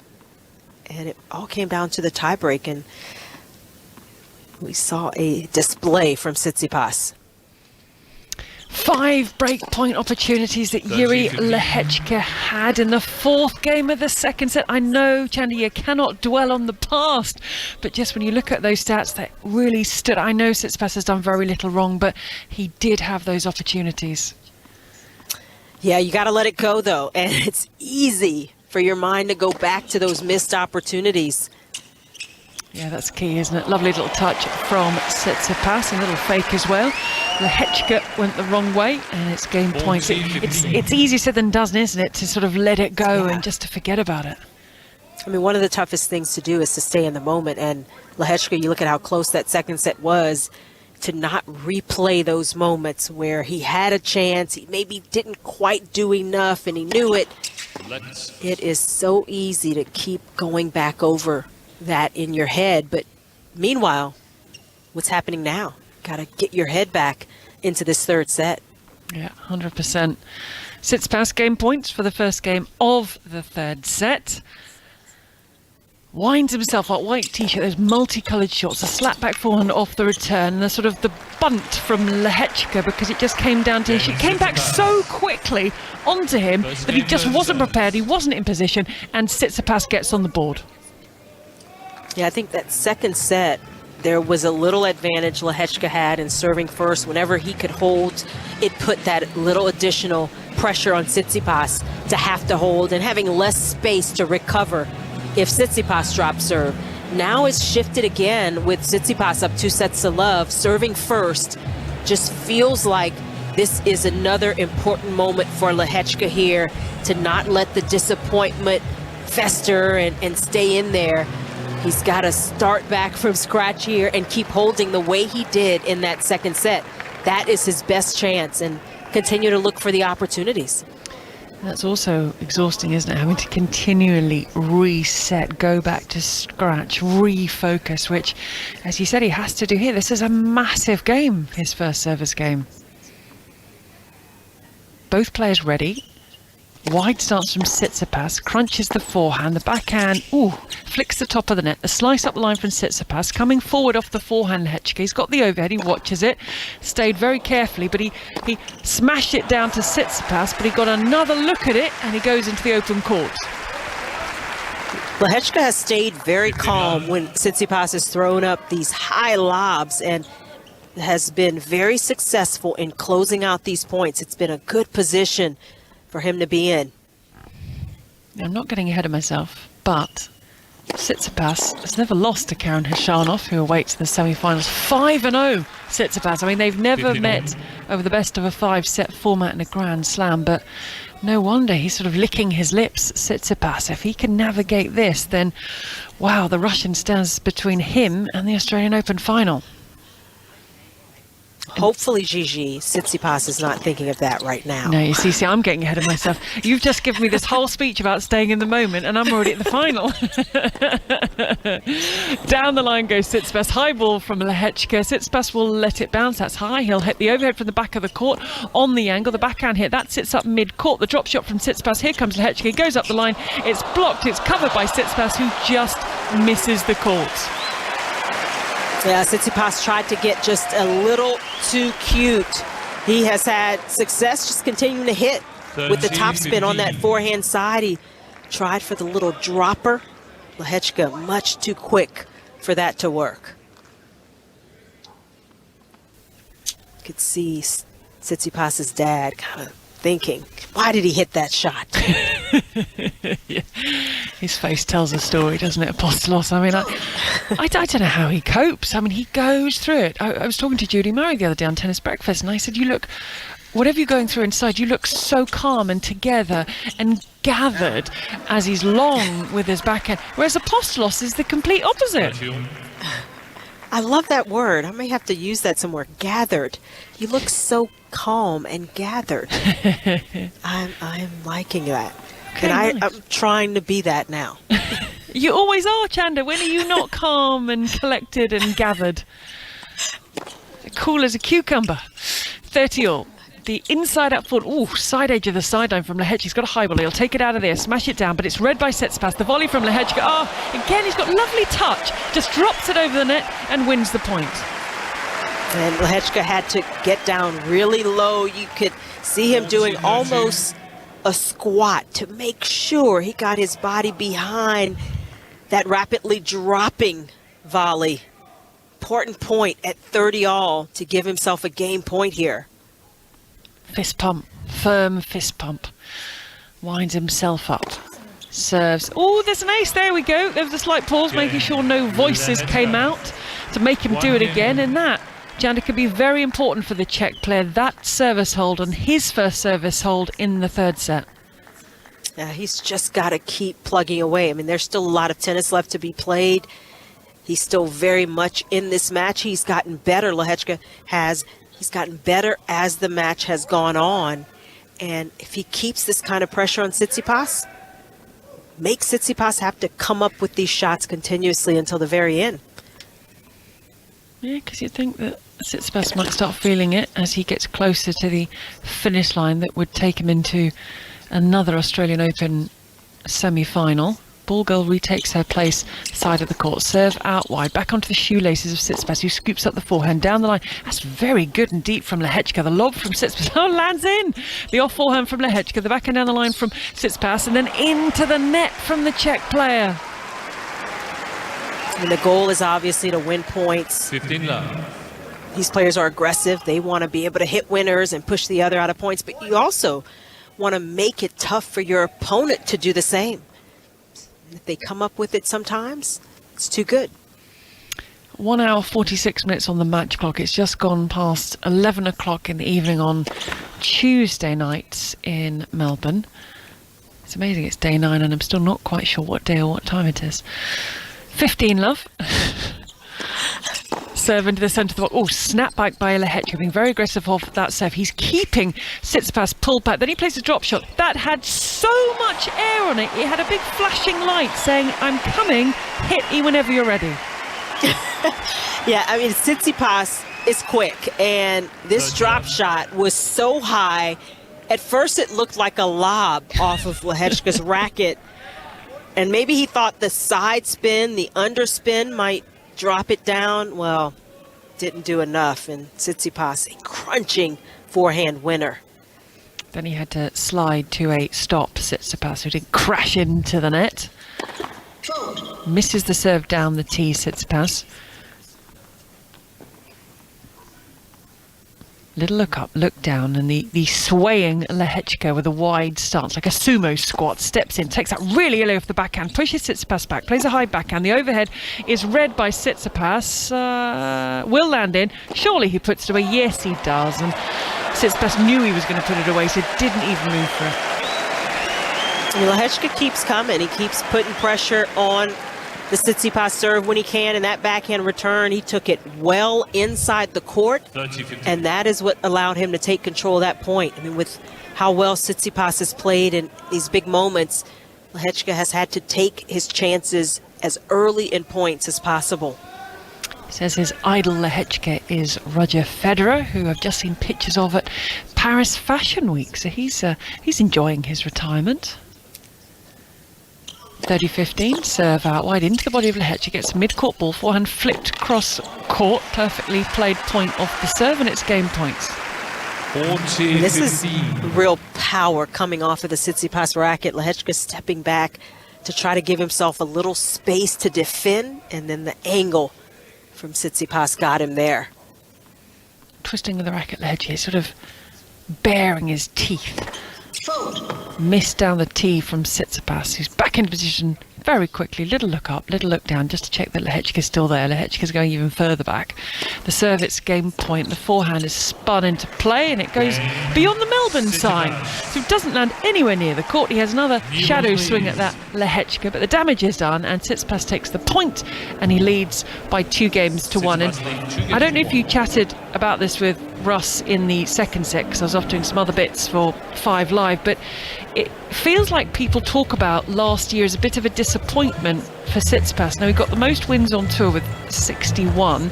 He reached 7 finals, but I think, Chandra, it's the fact that he only got 2 titles from those semi-finals, and barring the Australian Open run at the start of last year, he wasn't making an impact at the majors. Yeah, I think he set such a high bar and a high standard for himself. I mean, at one point, Tsitsipas was that guy behind, the top 3 guys, and, he was the one pushing, and we thought maybe he would be the first of that next group to win a major outside of the Big Four and Wawrinka, of course. And I think that it's because of that reason. I mean, it's still a very successful year. If you can win a couple of titles, that is not bad for any player, but it's sort of the expectations that he's a victim of, and can he continue to play his best tennis and elevate through that and, try to capture one of these big titles, fulfill what may be his destiny. One of those titles he won last year was backing up his Monte Carlo win from the year before. Move down briskly, please. Oh, people are wriggling around. Well, it's 10 past 11 in the evening. What is it again? Tuesday night. You're telling yourself to try to keep track. Just look at the schedule and you'll see the day. But when I'm at home, the only thing that keeps me on track is like bin day. I don't know if it's the same like that in the States. There's a certain day every week they come and you have to put your bins out. Trash day. Yeah, trash day, bin day. And that's how I keep a track on what day it is, because I know what day I've got to put the bins out. And if I ever get confused, but here I'm a little bit lost because I'm in the UK, I'm working on Australian time. I don't really know what's going on as Tsitsipas misses the court for 15 love. Yeah, I mean, you are just a complete mess in terms of time zones here. And I get it. I have been there. We did a show on 5 Live last night, which finished at 10 o'clock. So, I didn't know what was going on at the end of that. Serve down the tee. into the net. Is it still Tuesday for you right now? See, now you're asking me tricky questions. It's Tuesday afternoon. We're 7 minutes in to Tuesday afternoon, Okay. I think. Dirty love. No bins going out tonight. I see it's light behind you, so I'm going to trust that. Yeah, it's a bit of it's a bit of a grim day. We've had lovely sunshine, and today's one of those kind of the kind of like It's one of those. But I've just started my New Year's resolution, Chandler. Game points for Jiri Lehecka. This is for 2 games all in the third set. He comes to serve and volley, plays that lovely little touch around the net. He closes out to love. One of my New Year's resolutions.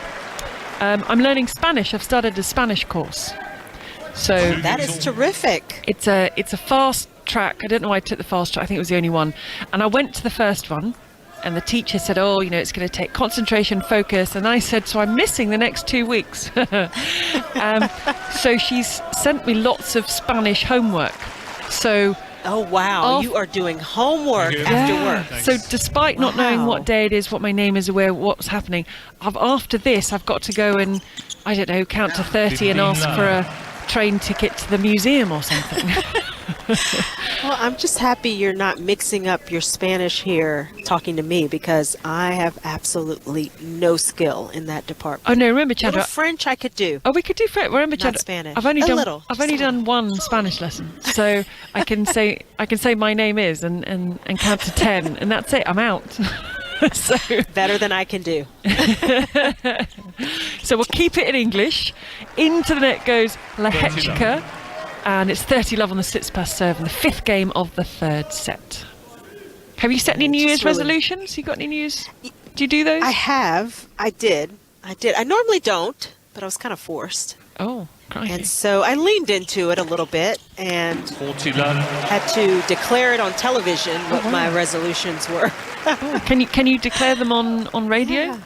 Yeah, I mean, I wanted to get in better shape and get back to my routine of working out and try to get out on the tennis court a little more regularly. Oh, lovely. So yeah, those are my resolutions. Oh, good. I had a bit of a surgery last year. It was kind of a big one, and on my shoulder, and that kind of threw me off the whole second half last year. So love hold 3-2. It's amazing how we can relate this to the players on tour as well. If you have just seen Nick Kyrgios go under the knife and he'd been playing so well, anything like that, if you have a routine and you've had a routine for so many years as a player, it can really knock things back, and it's so easy to get out of a routine and then quite hard to get back in it. I think it's the biggest challenge that players have once they have been playing for a number of years.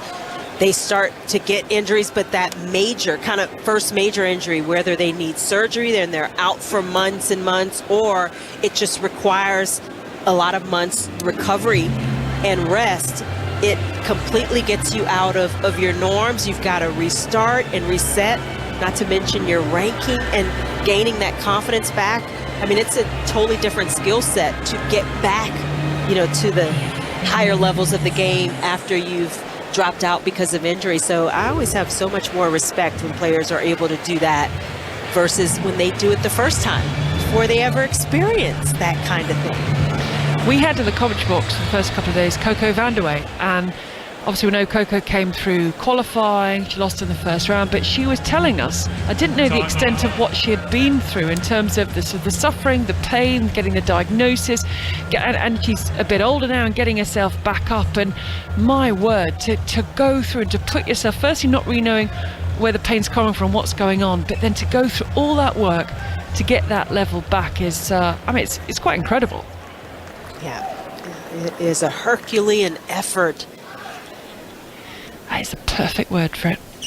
Now we need a Herculean effort from Jiri Lehecka, or he is going out. And that's a huge inside-in forehand from the Czech player off the wide serve. So 15 love. He's serving second in the set, which means Tsitsipas continues to hold. He'll have that scoreboard lead. He can put the pressure on this young man who has defeated 3 seeds to get to this stage. 21st seed Borna Coric, 11th seed Cam Norrie, 6th seed Felix Auger-Aliassime, and also in the second round there was a victory over Chris Eubanks, having never won a Grand Slam match before this tournament. That's so hard to believe that with this young man's skill set. He hasn't, though, been out on tour that long, relatively speaking. So that kind of explains it. But when the wins start coming, I feel like he's going to quickly keep rising. Yeah, absolutely. He broke into the top 200 in August 2021 as he swings a backhand cross-court and deep, and then he hammers the forehand the other way, and he's got Tsitsipas on the stretch and uses that little touch, plays a drop shot. Tsitsipas gets to it. The pick up over the head of Tsitsipas, who swings around for the inside-in forehand, and then it's top edge by Lehecka, who drops his racket in his frustration and puts his hands on his knees, and Tsitsipas gets the point. It's hard to convey how physical some of these points have gotten in this match. I mean, both guys are hitting the ball big. They are trying to take advantage of their openings. And then the little cat and mouse tennis in this last point. Not easy to go between the two. And Lehecka just bent over a little combination of frustration with that mishit and getting a little breather as well. Oh, people in his box with their head in their hands. They couldn't believe it.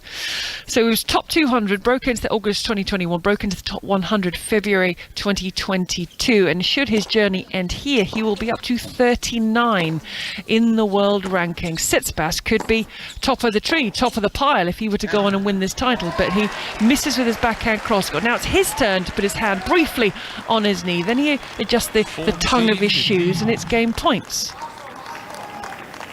It is a remarkable rise when you can, at the very beginning of the season, get a big result like this. And for Lehecka, this can set up his year. Game points. Lehecka serves. Oh, there's an ace. There we go. He holds for 3. I mean, that's the big thing, is it? The ranking can open so many doors. You can sit down and plan a proper season and know that you're going to getting entry at that kind of ranking into the best tournaments there are. Exactly. You know, obviously the Grand Slams, getting into the main draw, he's well inside, you know, that cutoff. But some of these tournaments during the year get very tough. And he also has a chance to start being seeded. Then we're all going to know the name of Jiri Lehecka as Tsitsipas with the forehand drops that onto the middle of the court, inside out forehand, and it's top edged by Tsitsipas, who has this very purposeful stride about him, the Greek, as he heads to the back of the court to start rounding up the balls. When you look at Lehecka's road to this match, and he had to start out beating seeded players from the first round. Beat Borna Coric, 21st seed. Hasn't looked back. It's been a really great run. Saw a lot of him against Cam Norris. We covered that match. That ball sits up, and Lehecka says, "Thank you very much. That was a little gift," and pops it into the corner. Now there is a window of opportunity. 3-all. Love 30 on the Tsitsipas serve. Tsitsipas going to the serve and volley, but just popping that half volley up. Easy pickings for Lehecka. Tsitsipas, he is talking to his team. Oh yeah, I don't think they were nice words either, were they? Serve out wide. Whatever it was, he just kept repeating it. Lehecka is standing so far back, almost alongside the ball boys at the back of the court. Tsitsipas says, "Oh, well, well, well." Great points. This feels like a little bit of a collapse from Tsitsipas. I mean, the double fault, he was looking to serve and volley again. That feels like pressure, like the tension of the moment. Lehecka, 0-5. Those 5 coming in the 4th game of the 2nd set. He's got another 3 at least here. Can he make one of them count?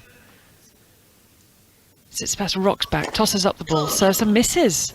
Ooh, and then he looks at his rackets as if to say, "Are you kidding me?" Ball girl scurries across, picks up the loose ball. Second serve, break points Lehecka, who moves to his side, has to play at the backhand. He wanted the forehand. You saw him, didn't you, Chandy? He stuttered a little. He couldn't quite make up his mind about what to do off that return. 15-14. When you get break points that are so few and far between, you know, sometimes it can be difficult to relax enough. Fortunately, Lehecka has a couple of more. Tsitsipas looking for the first serve. The first serve percentage is down around 50% for Tsitsipas, not high enough, and it's going to drop a little bit further. Twist the racket in the right hand. It was up at around the 90s, early 90s for Lehecka. 2 hours, 2 minutes on the clock. Lehecka's on his toes. Tsitsipas, what can he do with the serve? He goes out to the forehand that's spun back, and it goes back behind. Well played from Stefanos Tsitsipas. Second one is saved. I mean, you would have liked to have seen Lehecka just go for one of these first 2 break points. Take a little more chance, a little more risk. But Tsitsipas just relaxing a little bit more. Still one more to defend. Tsitsipas looking for that first serve that's evaded him. He gets it. It's an ace. And there's a pump of the fist. There's a roar to the crowd. That is now 8 break point opportunities that Jiri Lehecka has had. And from love 40, Tsitsipas levels at deuce. That's big time from Tsitsipas. Another moment of tension, of pressure. He serves his way out of it. Difference a first serve makes. Misses the first serve on this occasion. That was his 8th ace of the contest, this quarter-final meeting with Jiri Lehecka. Second serve, soft inside the box, and he flicks the backhand cross-court. The backhand cross-court from Lehecka. The backhand flick off the one hand from Tsitsipas. Tsitsipas, that one hand just unleashing. He wants the error from it, Lehecka, but he switches the forehand. Tsitsipas gets there, and the touch just evades Lehecka because it drops low under the height of the net. And look at that reaction to the crowd from Tsitsipas. I think that the disappointment for Lehecka if he doesn't get this break would be so much more so because he didn't go for it as much as he's been doing at times in this match. Got a little tight on that volley. And Tsitsipas, boy, what a turnaround. He is pumped. He really is, and he's really going to let rip if he can come from love 40 down. This would just be to stay on serve. Tsitsipas with the forehand, slight miss hit, but lands in. The flick of the backhand, it's not going to find the court. Great depth from Lehecka to keep game number 7 of set number 3 alive. Yes. These are the moments where it is so hard to calm your body, your breathing, for both players, but for Tsitsipas as well. I mean, he's closer to the finish line, and that doesn't make it any easier. You could see him taking a couple of deep breaths, walking back, breathing deeply. Oh, he wasn't far off in that return of serve, Chamber. Oh, it helps, though, for Tsitsipas to not have to play a second ball. Serve and the miss from Lehecka. This is where Lehecka has to keep the pressure on Tsitsipas, at least make him come up with these shots here. Point for 4-3 in the third. Lehecka twisting the racket, swaying his upper body, wide stance, on his toes now. First serve missed out wide. Squeaky shoes of the ball boy, scoops up the loose ball. Tsitsipas rock back on his heel, tosses the ball up, serves to the forehand that snaps back inside in. Oh my word! That's a stunner from Tsitsipas to go back behind. He catches a slither of the line. The Tsitsipas boxer on their feet. This time, no real reaction, Chanda, from Tsitsipas when you consider his reaction during that point. And he comes from love 40 to hold for 4-3.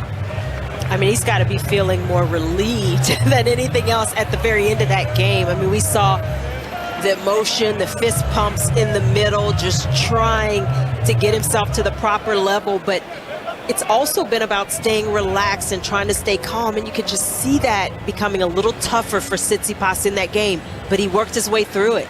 And it's part of the ebbs and flows of a match. Nothing stays even. You know, there's always these, you know, twists and turns, and there's these heights and valleys, and I think for Tsitsipas, getting through that tough moment maybe relaxes him just a little bit more. And this next game is really interesting as we see quite an intense discussion between Mark Philippoussis and Apostle Tsitsipas in box, but very important now for Lehecka. We talk about staying in the moment, don't look at what you had or what was there, because he just had an opportunity at love 40 to get the break, and now immediately the pressure is switched onto his shoulders.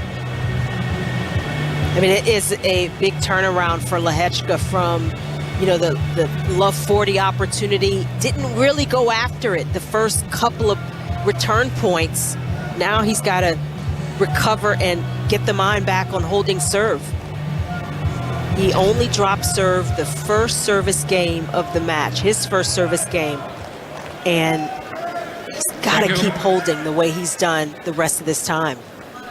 He certainly does. He has had 8 opportunities to break the serve of Stefanos Tsitsipas, most recently 3 in that last game, but he's coming from behind. Tsitsipas has a scoreboard lead on serve, and Jiri Lehecka, the 21-year-old, and Ross talked about him getting to the final of the next-gen finals. He described that tournament. He said, Chandler, that getting to the final, he finally found his game, how to beat big guys in big stadiums. He called the next-gen finals his gateway to big tennis.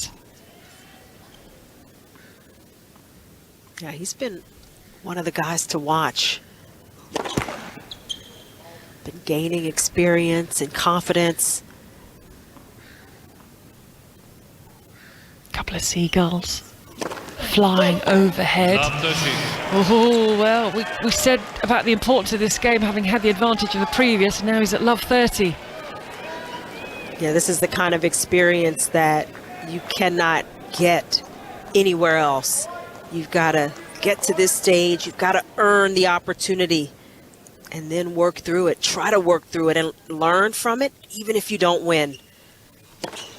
Love 30 comes to serve and volley. And because of the serve and how good that was, he could just pat the volley into the open court. 15-13. And, you know, there's no substitute for making these kinds of moves under pressure. The way your game grows, you can practice it as many times as you want. It is not the same. Yeah, he's looking to be the top 5 player for the first time on the 3rd attempt, and he was looking to serve and volley again there. The Rotterdam meeting we've talked about with Stefanos Tsitsipas last year, and also last year he faced Casper Ruud in Gstaad, with Ruud coming out on top. It's still very early days in his career, just 21 years of age. He comes in off the forehand, inside in, but the forehand was good enough, and he comes from love 30 to level at 30 all. 30 all. Yeah, Tsitsipas has to be very careful. He kind of hit that ball at the backstop in a little bit of frustration. The ball person was running that way. It didn't hit them, but it could have been close. He's got to be careful right now. That was really close. Big point here at 3-4, 30 all. He'll be looking to break to serve the match, Tsitsipas, but that's a mid-court ball, and he's in control of this. Lehecka should be straightforward, is straightforward, and he has gained point. 40-13. Yeah, this is big recovery from Lehecka. Finding a way to keep his poise, to stay calm, not panic, and turn this game around. Puffs out his cheeks. Face red with the exertion as he aces. I think that's ace number 7. And he comes from love 30. He holds to level at 4 games all. Yeah, and I think this time it's Tsitsipas who wasn't quite aggressive enough. Hence the frustration, hitting the ball at the backstop in the middle of the game. Love 30. Lehecka able to get from under that pressure. Karen Hashanov awaits the winner in the semi-finals. It's the top half of the men's draw. Big forehand comes in off the back of it, Tsitsipas, but just not enough height from Lehecka. Finds the net. Tomorrow, starting us off midnight UK time. We get updates across 5 Live and via the BBC Sport website. Karolina Pliskova against Magda Linette. Be followed by Arina Sabalenka against Donna Vekic. From around 3:30 a.m, Ben Shelton against Tommy Paul. And then from 8:30 a.m. as part of Tennis Breakfast, I think we're with you from 7:30 a.m. Andrei Rublev, a 4th meeting with Novak Djokovic. Comes close to the baseline now. Lehecka took that really early and slams the forehand back. So change of tack, stepping in and up on the serve. Yeah, it's been, you know, the body serve from Tsitsipas that he's thrown in just enough to keep it interesting, to keep Lehecka slightly off balance. That one really jamming him. Dirty Love, heavy serve down the centre line. Does what it needed to do, gain points for 5-4. It's so nice to have a cleaner service game after the battle Tsitsipas had in his last time on serve. Game points. Oh, that was enormous. Cuts the serve out wide. Lehecka didn't even move. And John, exactly as you said, after a tough service hold, how nice for Tsitsipas to ease his way through to 5-4. And tennis is so fascinating. We talk about momentums and shifts and how quickly it can shift in different types of pressure. Now Lehecka's in a situation when they resume, he's serving not just to stay in the set, but despite being on serve, he's serving to stay in the match. Yeah, it'll be a real test, another test for Lehecka, and he's had plenty of them in this match. He's acquitted himself so well, the Czech player has, but it will be another test of his mettle here. And sometimes when you are under the most pressure, it helps focus you a little bit more, so you hope to be able to use the situation to your advantage and play maybe a little more inspired tennis. We'll see what Lehecka comes up with. The serve has been a real weapon for him. He's going to need some first serves here. Yeah, there have been some pressure points, and he's really stood firm. As you said, that break of serve came in his first service game of this match. All those hours and minutes ago when I'm sure they were nerves. It was the Rod Laver Arena, it was Stefanos Tsitsipas, it's a Grand Slam quarter-final, and since then, while not taking his opportunities when they've come up, he has held firm, losing the second set on a tie-break. So the omens, the signs are good that Lehecka will hold here, but as we said, it's a different form of pressure. You get broken here, that is your tournament done. 4-5. The young man who said it was always going to be sport because it runs through his veins, it runs through his family, and he goes back behind Tsitsipas for the first point. That's such a good pattern, going out wide to open up some space and to get a forehand off the return.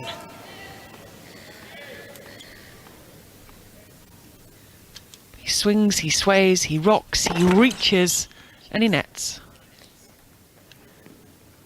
Ball girl scurries across, good footwork. Crouches down at the net. Tsitsipas alongside the Melbourne sign, spins around, he'll take up the forehand, stops at mid-court, forehand cross-court from Lehecka, Lehecka up the line, the backhand flick cross-court from Tsitsipas, Tsitsipas with his backhand, that goes cross-court and it's netted by the Czech. Yeah, that was a pressure moment, and it's hard not to think about how you have to hold to stay in the match. And you could see Lehecka just not quite swinging as freely on that last backhand. 15-all, 4-5. Oof, just when he needed his first serve. Second serve. Tsitsipas will open up his forehand, get the ball back in play. That's an enormous forehand from Lehecka. Has to take the high over. That was a very aggressive point from the 21-year-old. That's been a successful play for Lehecka, going into the Tsitsipas backhand where he knows he's most likely to get a slice or the lob that Tsitsipas has been chipping up into the air. It's a good play in a pressure moment. This is the final match taking place at Melbourne Park at the end of day 9, 11:30 in the evening. Long from the Czech, and Tsitsipas is 2 points from his place back in the Australian Open semi-finals.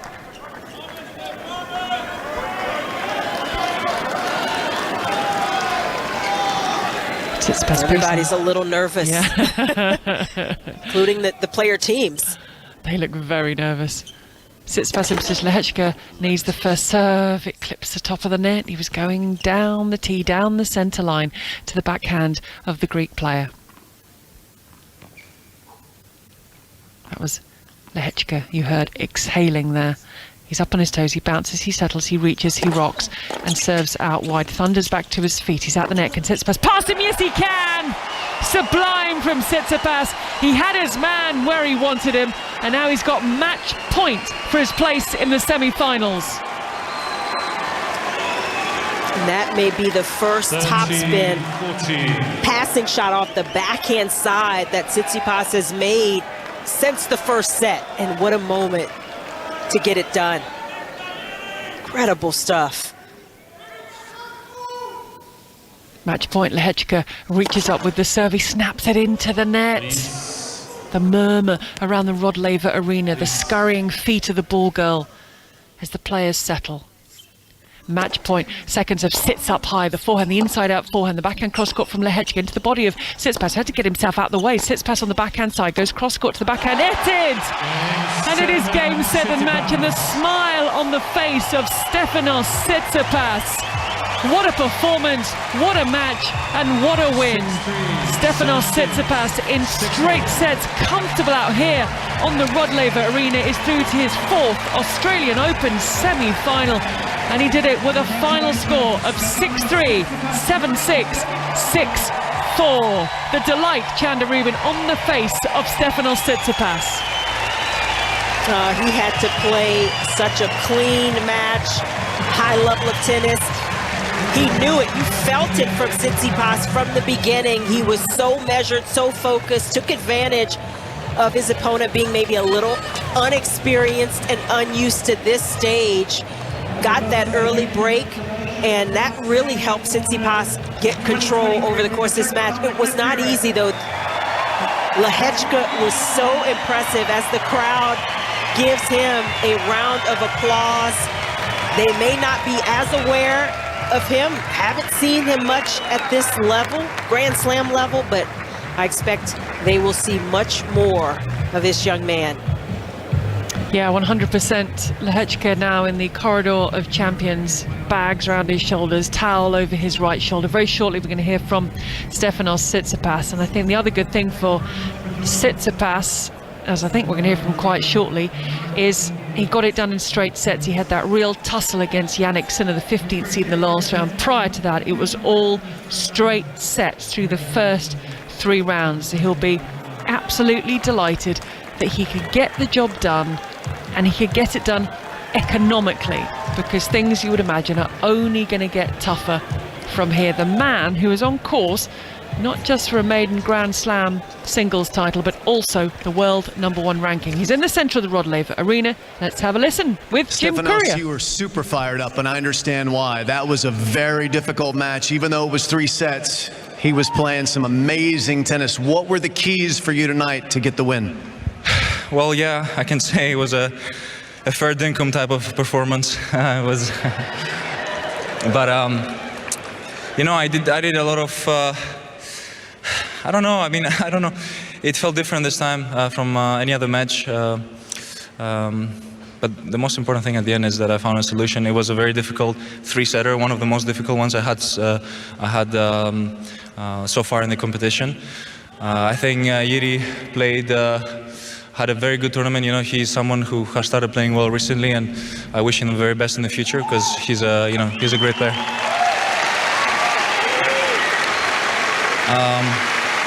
I had to deal with the ground strokes. They were coming off the racket from the other side of the court, much heavier, much deeper.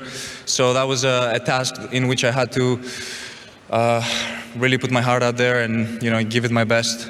I know in the tiebreak, you know, it became a very crucial moment in that particular tiebreak, I think, of who's gonna sort of get back into the match. In the way I saw it, it was, you know, that was my opportunity to really take a massive lead there, and I'm very happy with the way I closed the second set.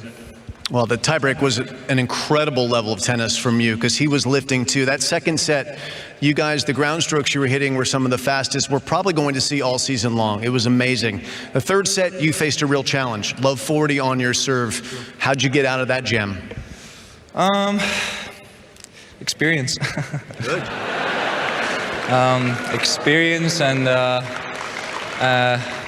and some good Spartan attitude too. Okay, very nice.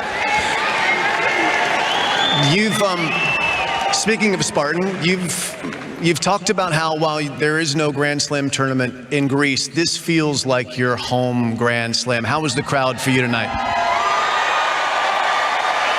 Can you hear them?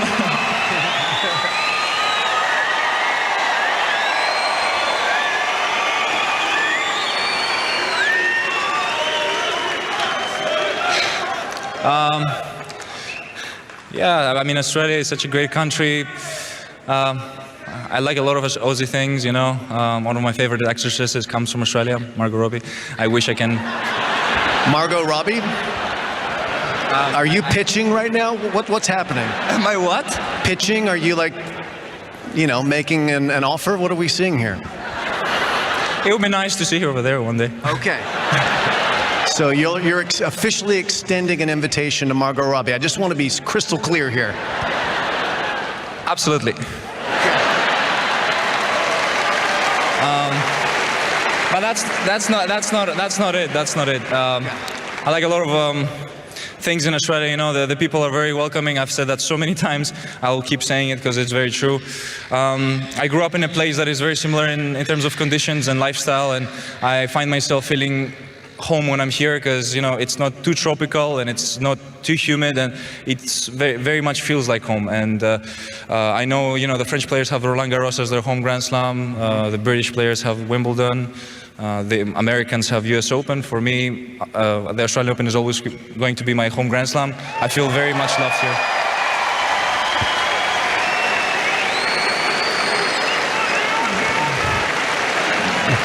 The other day when we got to chat out here, you made another pitch, not to Margot. This was to real estate brokers. You're hoping that some real estate brokers would reach out. Have you had any bites? Are you looking for a home here in Melbourne, or? Look, I'll tell you something. I mean, let's forget real estate for a moment, though, because we have plenty of time for that. You know, I've recently became a, you know, I've been putting a lot of when it comes to charity, and I would love one day, hopefully, you know, winning the Aussie Open and giving a big portion of the prize money to build a school in Victoria, which is the state of education. I'd like to do that. Wow. That's amazing. Why is that important to you? That is. Let's put tennis on the side because there are much more important things in life, I believe. I saw that Victoria is the state of education, and that kind of, there's an idea for me over there that came to my mind, and I saw how difficult it is for a lot of kids around the world to go to school and get proper education, which is important because, you know, not all kids grow up privileged, so I would really like to give an opportunity to kids here in this state to build a school and provide them with free education and anything else. Yeah. That's amazing. And to put it into words, that's what Australia means to me.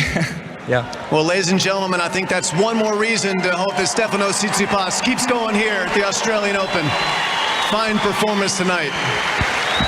Wow, wonderful words from Stefanos Tsitsipas. And Chandra, I feel a little bit sorry for Karen Khachanov because I can't imagine outside of his player box he's going to get an awful lot of support. He was already very popular here, Tsitsipas, and said some really wonderful things about Australia and playing in Australia. Yeah, I think he's just guaranteed he's got a few more fans cheering for him as he continues his way through the tournament. But, you know, more than just for those words, it's also for the way he's played, the way he's put his heart out there, you know, the champion that he has been. And there's so many that would love to see him capture his first Grand Slam title and maybe have it be here in Australia. There's still so much left of this event, but Tsitsipas, he has put himself in an incredible position, and he seems like he's been embracing the moment and taking on the challenge in each of these matches, and that's also another good sign for him. I think though, Chandra, he's forgotten his signed postcards because he's actually doing it sort of manually. He ran out a couple of matches ago, Gigi, and I'm wondering if he has replenished them by now or if he ran out again. I'm not sure. We'll have to find out what I think the story is on that. I'm sure someone in the press, I'm not saying, Russell Flo, this will be your question, but I'm sure someone in the media conference will ask what they've got up to. The other questions will be just how well he is playing. You know, he said he suffered at the US Open from the weight of expectation, the pressure of getting the #1 ranking. Here, he gets 2 more wins and he's a Grand Slam champion and he's world #1. Yeah, he's come through some really tough matches and pressure situations in Grand Slams, hasn't he? By going all the way to the French Open final, by beating Rafael Nadal from 2 sets to love down here a few years ago. So he's performed very, very well. he's just not managed to actually win a Grand Slam title yet, and often the semi-finals has been a stumbling block, and that is partly because you tend to come up against Rafa Nadal or Novak Djokovic or even Roger Federer in the earlier stages of his career. But he looks as if he has all the weapons. He will definitely be the favourite against Karen Khachanov, although I'm not underestimating Khachanov. The way he played and the way he played at the US Open, he's got renewed confidence. It's all coming together for him, and it could be a fantastic match. But I think if Tsitsipas can continue to play like that, then if he were to play Novak Djokovic in the final, then you can't see how that's not going to at least trouble Djokovic. Absolutely. I think for Tsitsipas, you look at this match coming up against Khachanov, and yes, he is supposed to win on paper. He's got the better of the head-to-head, but this is still a player he can't look through, and hopefully he can kind of get rid of the weight of expectation. Getting back to a Grand Slam semifinal, that's a big deal. To do it at the start of the year, that kind of sets your year up, and it does, I think, take a little pressure off. Of course, he would like to play another final and play for another title, but there's nothing to lose if you approach it the right way, and I think that's the place Tsitsipas is looking to get to. He's getting closer and closer. This match, I think there were times he got there because he let it all hang out, knew he had to, and he didn't have the fear, and so I think that's going to hold him in really good stead. If he gets past Khachanov, it'd be a very interesting match if Djokovic gets through as well.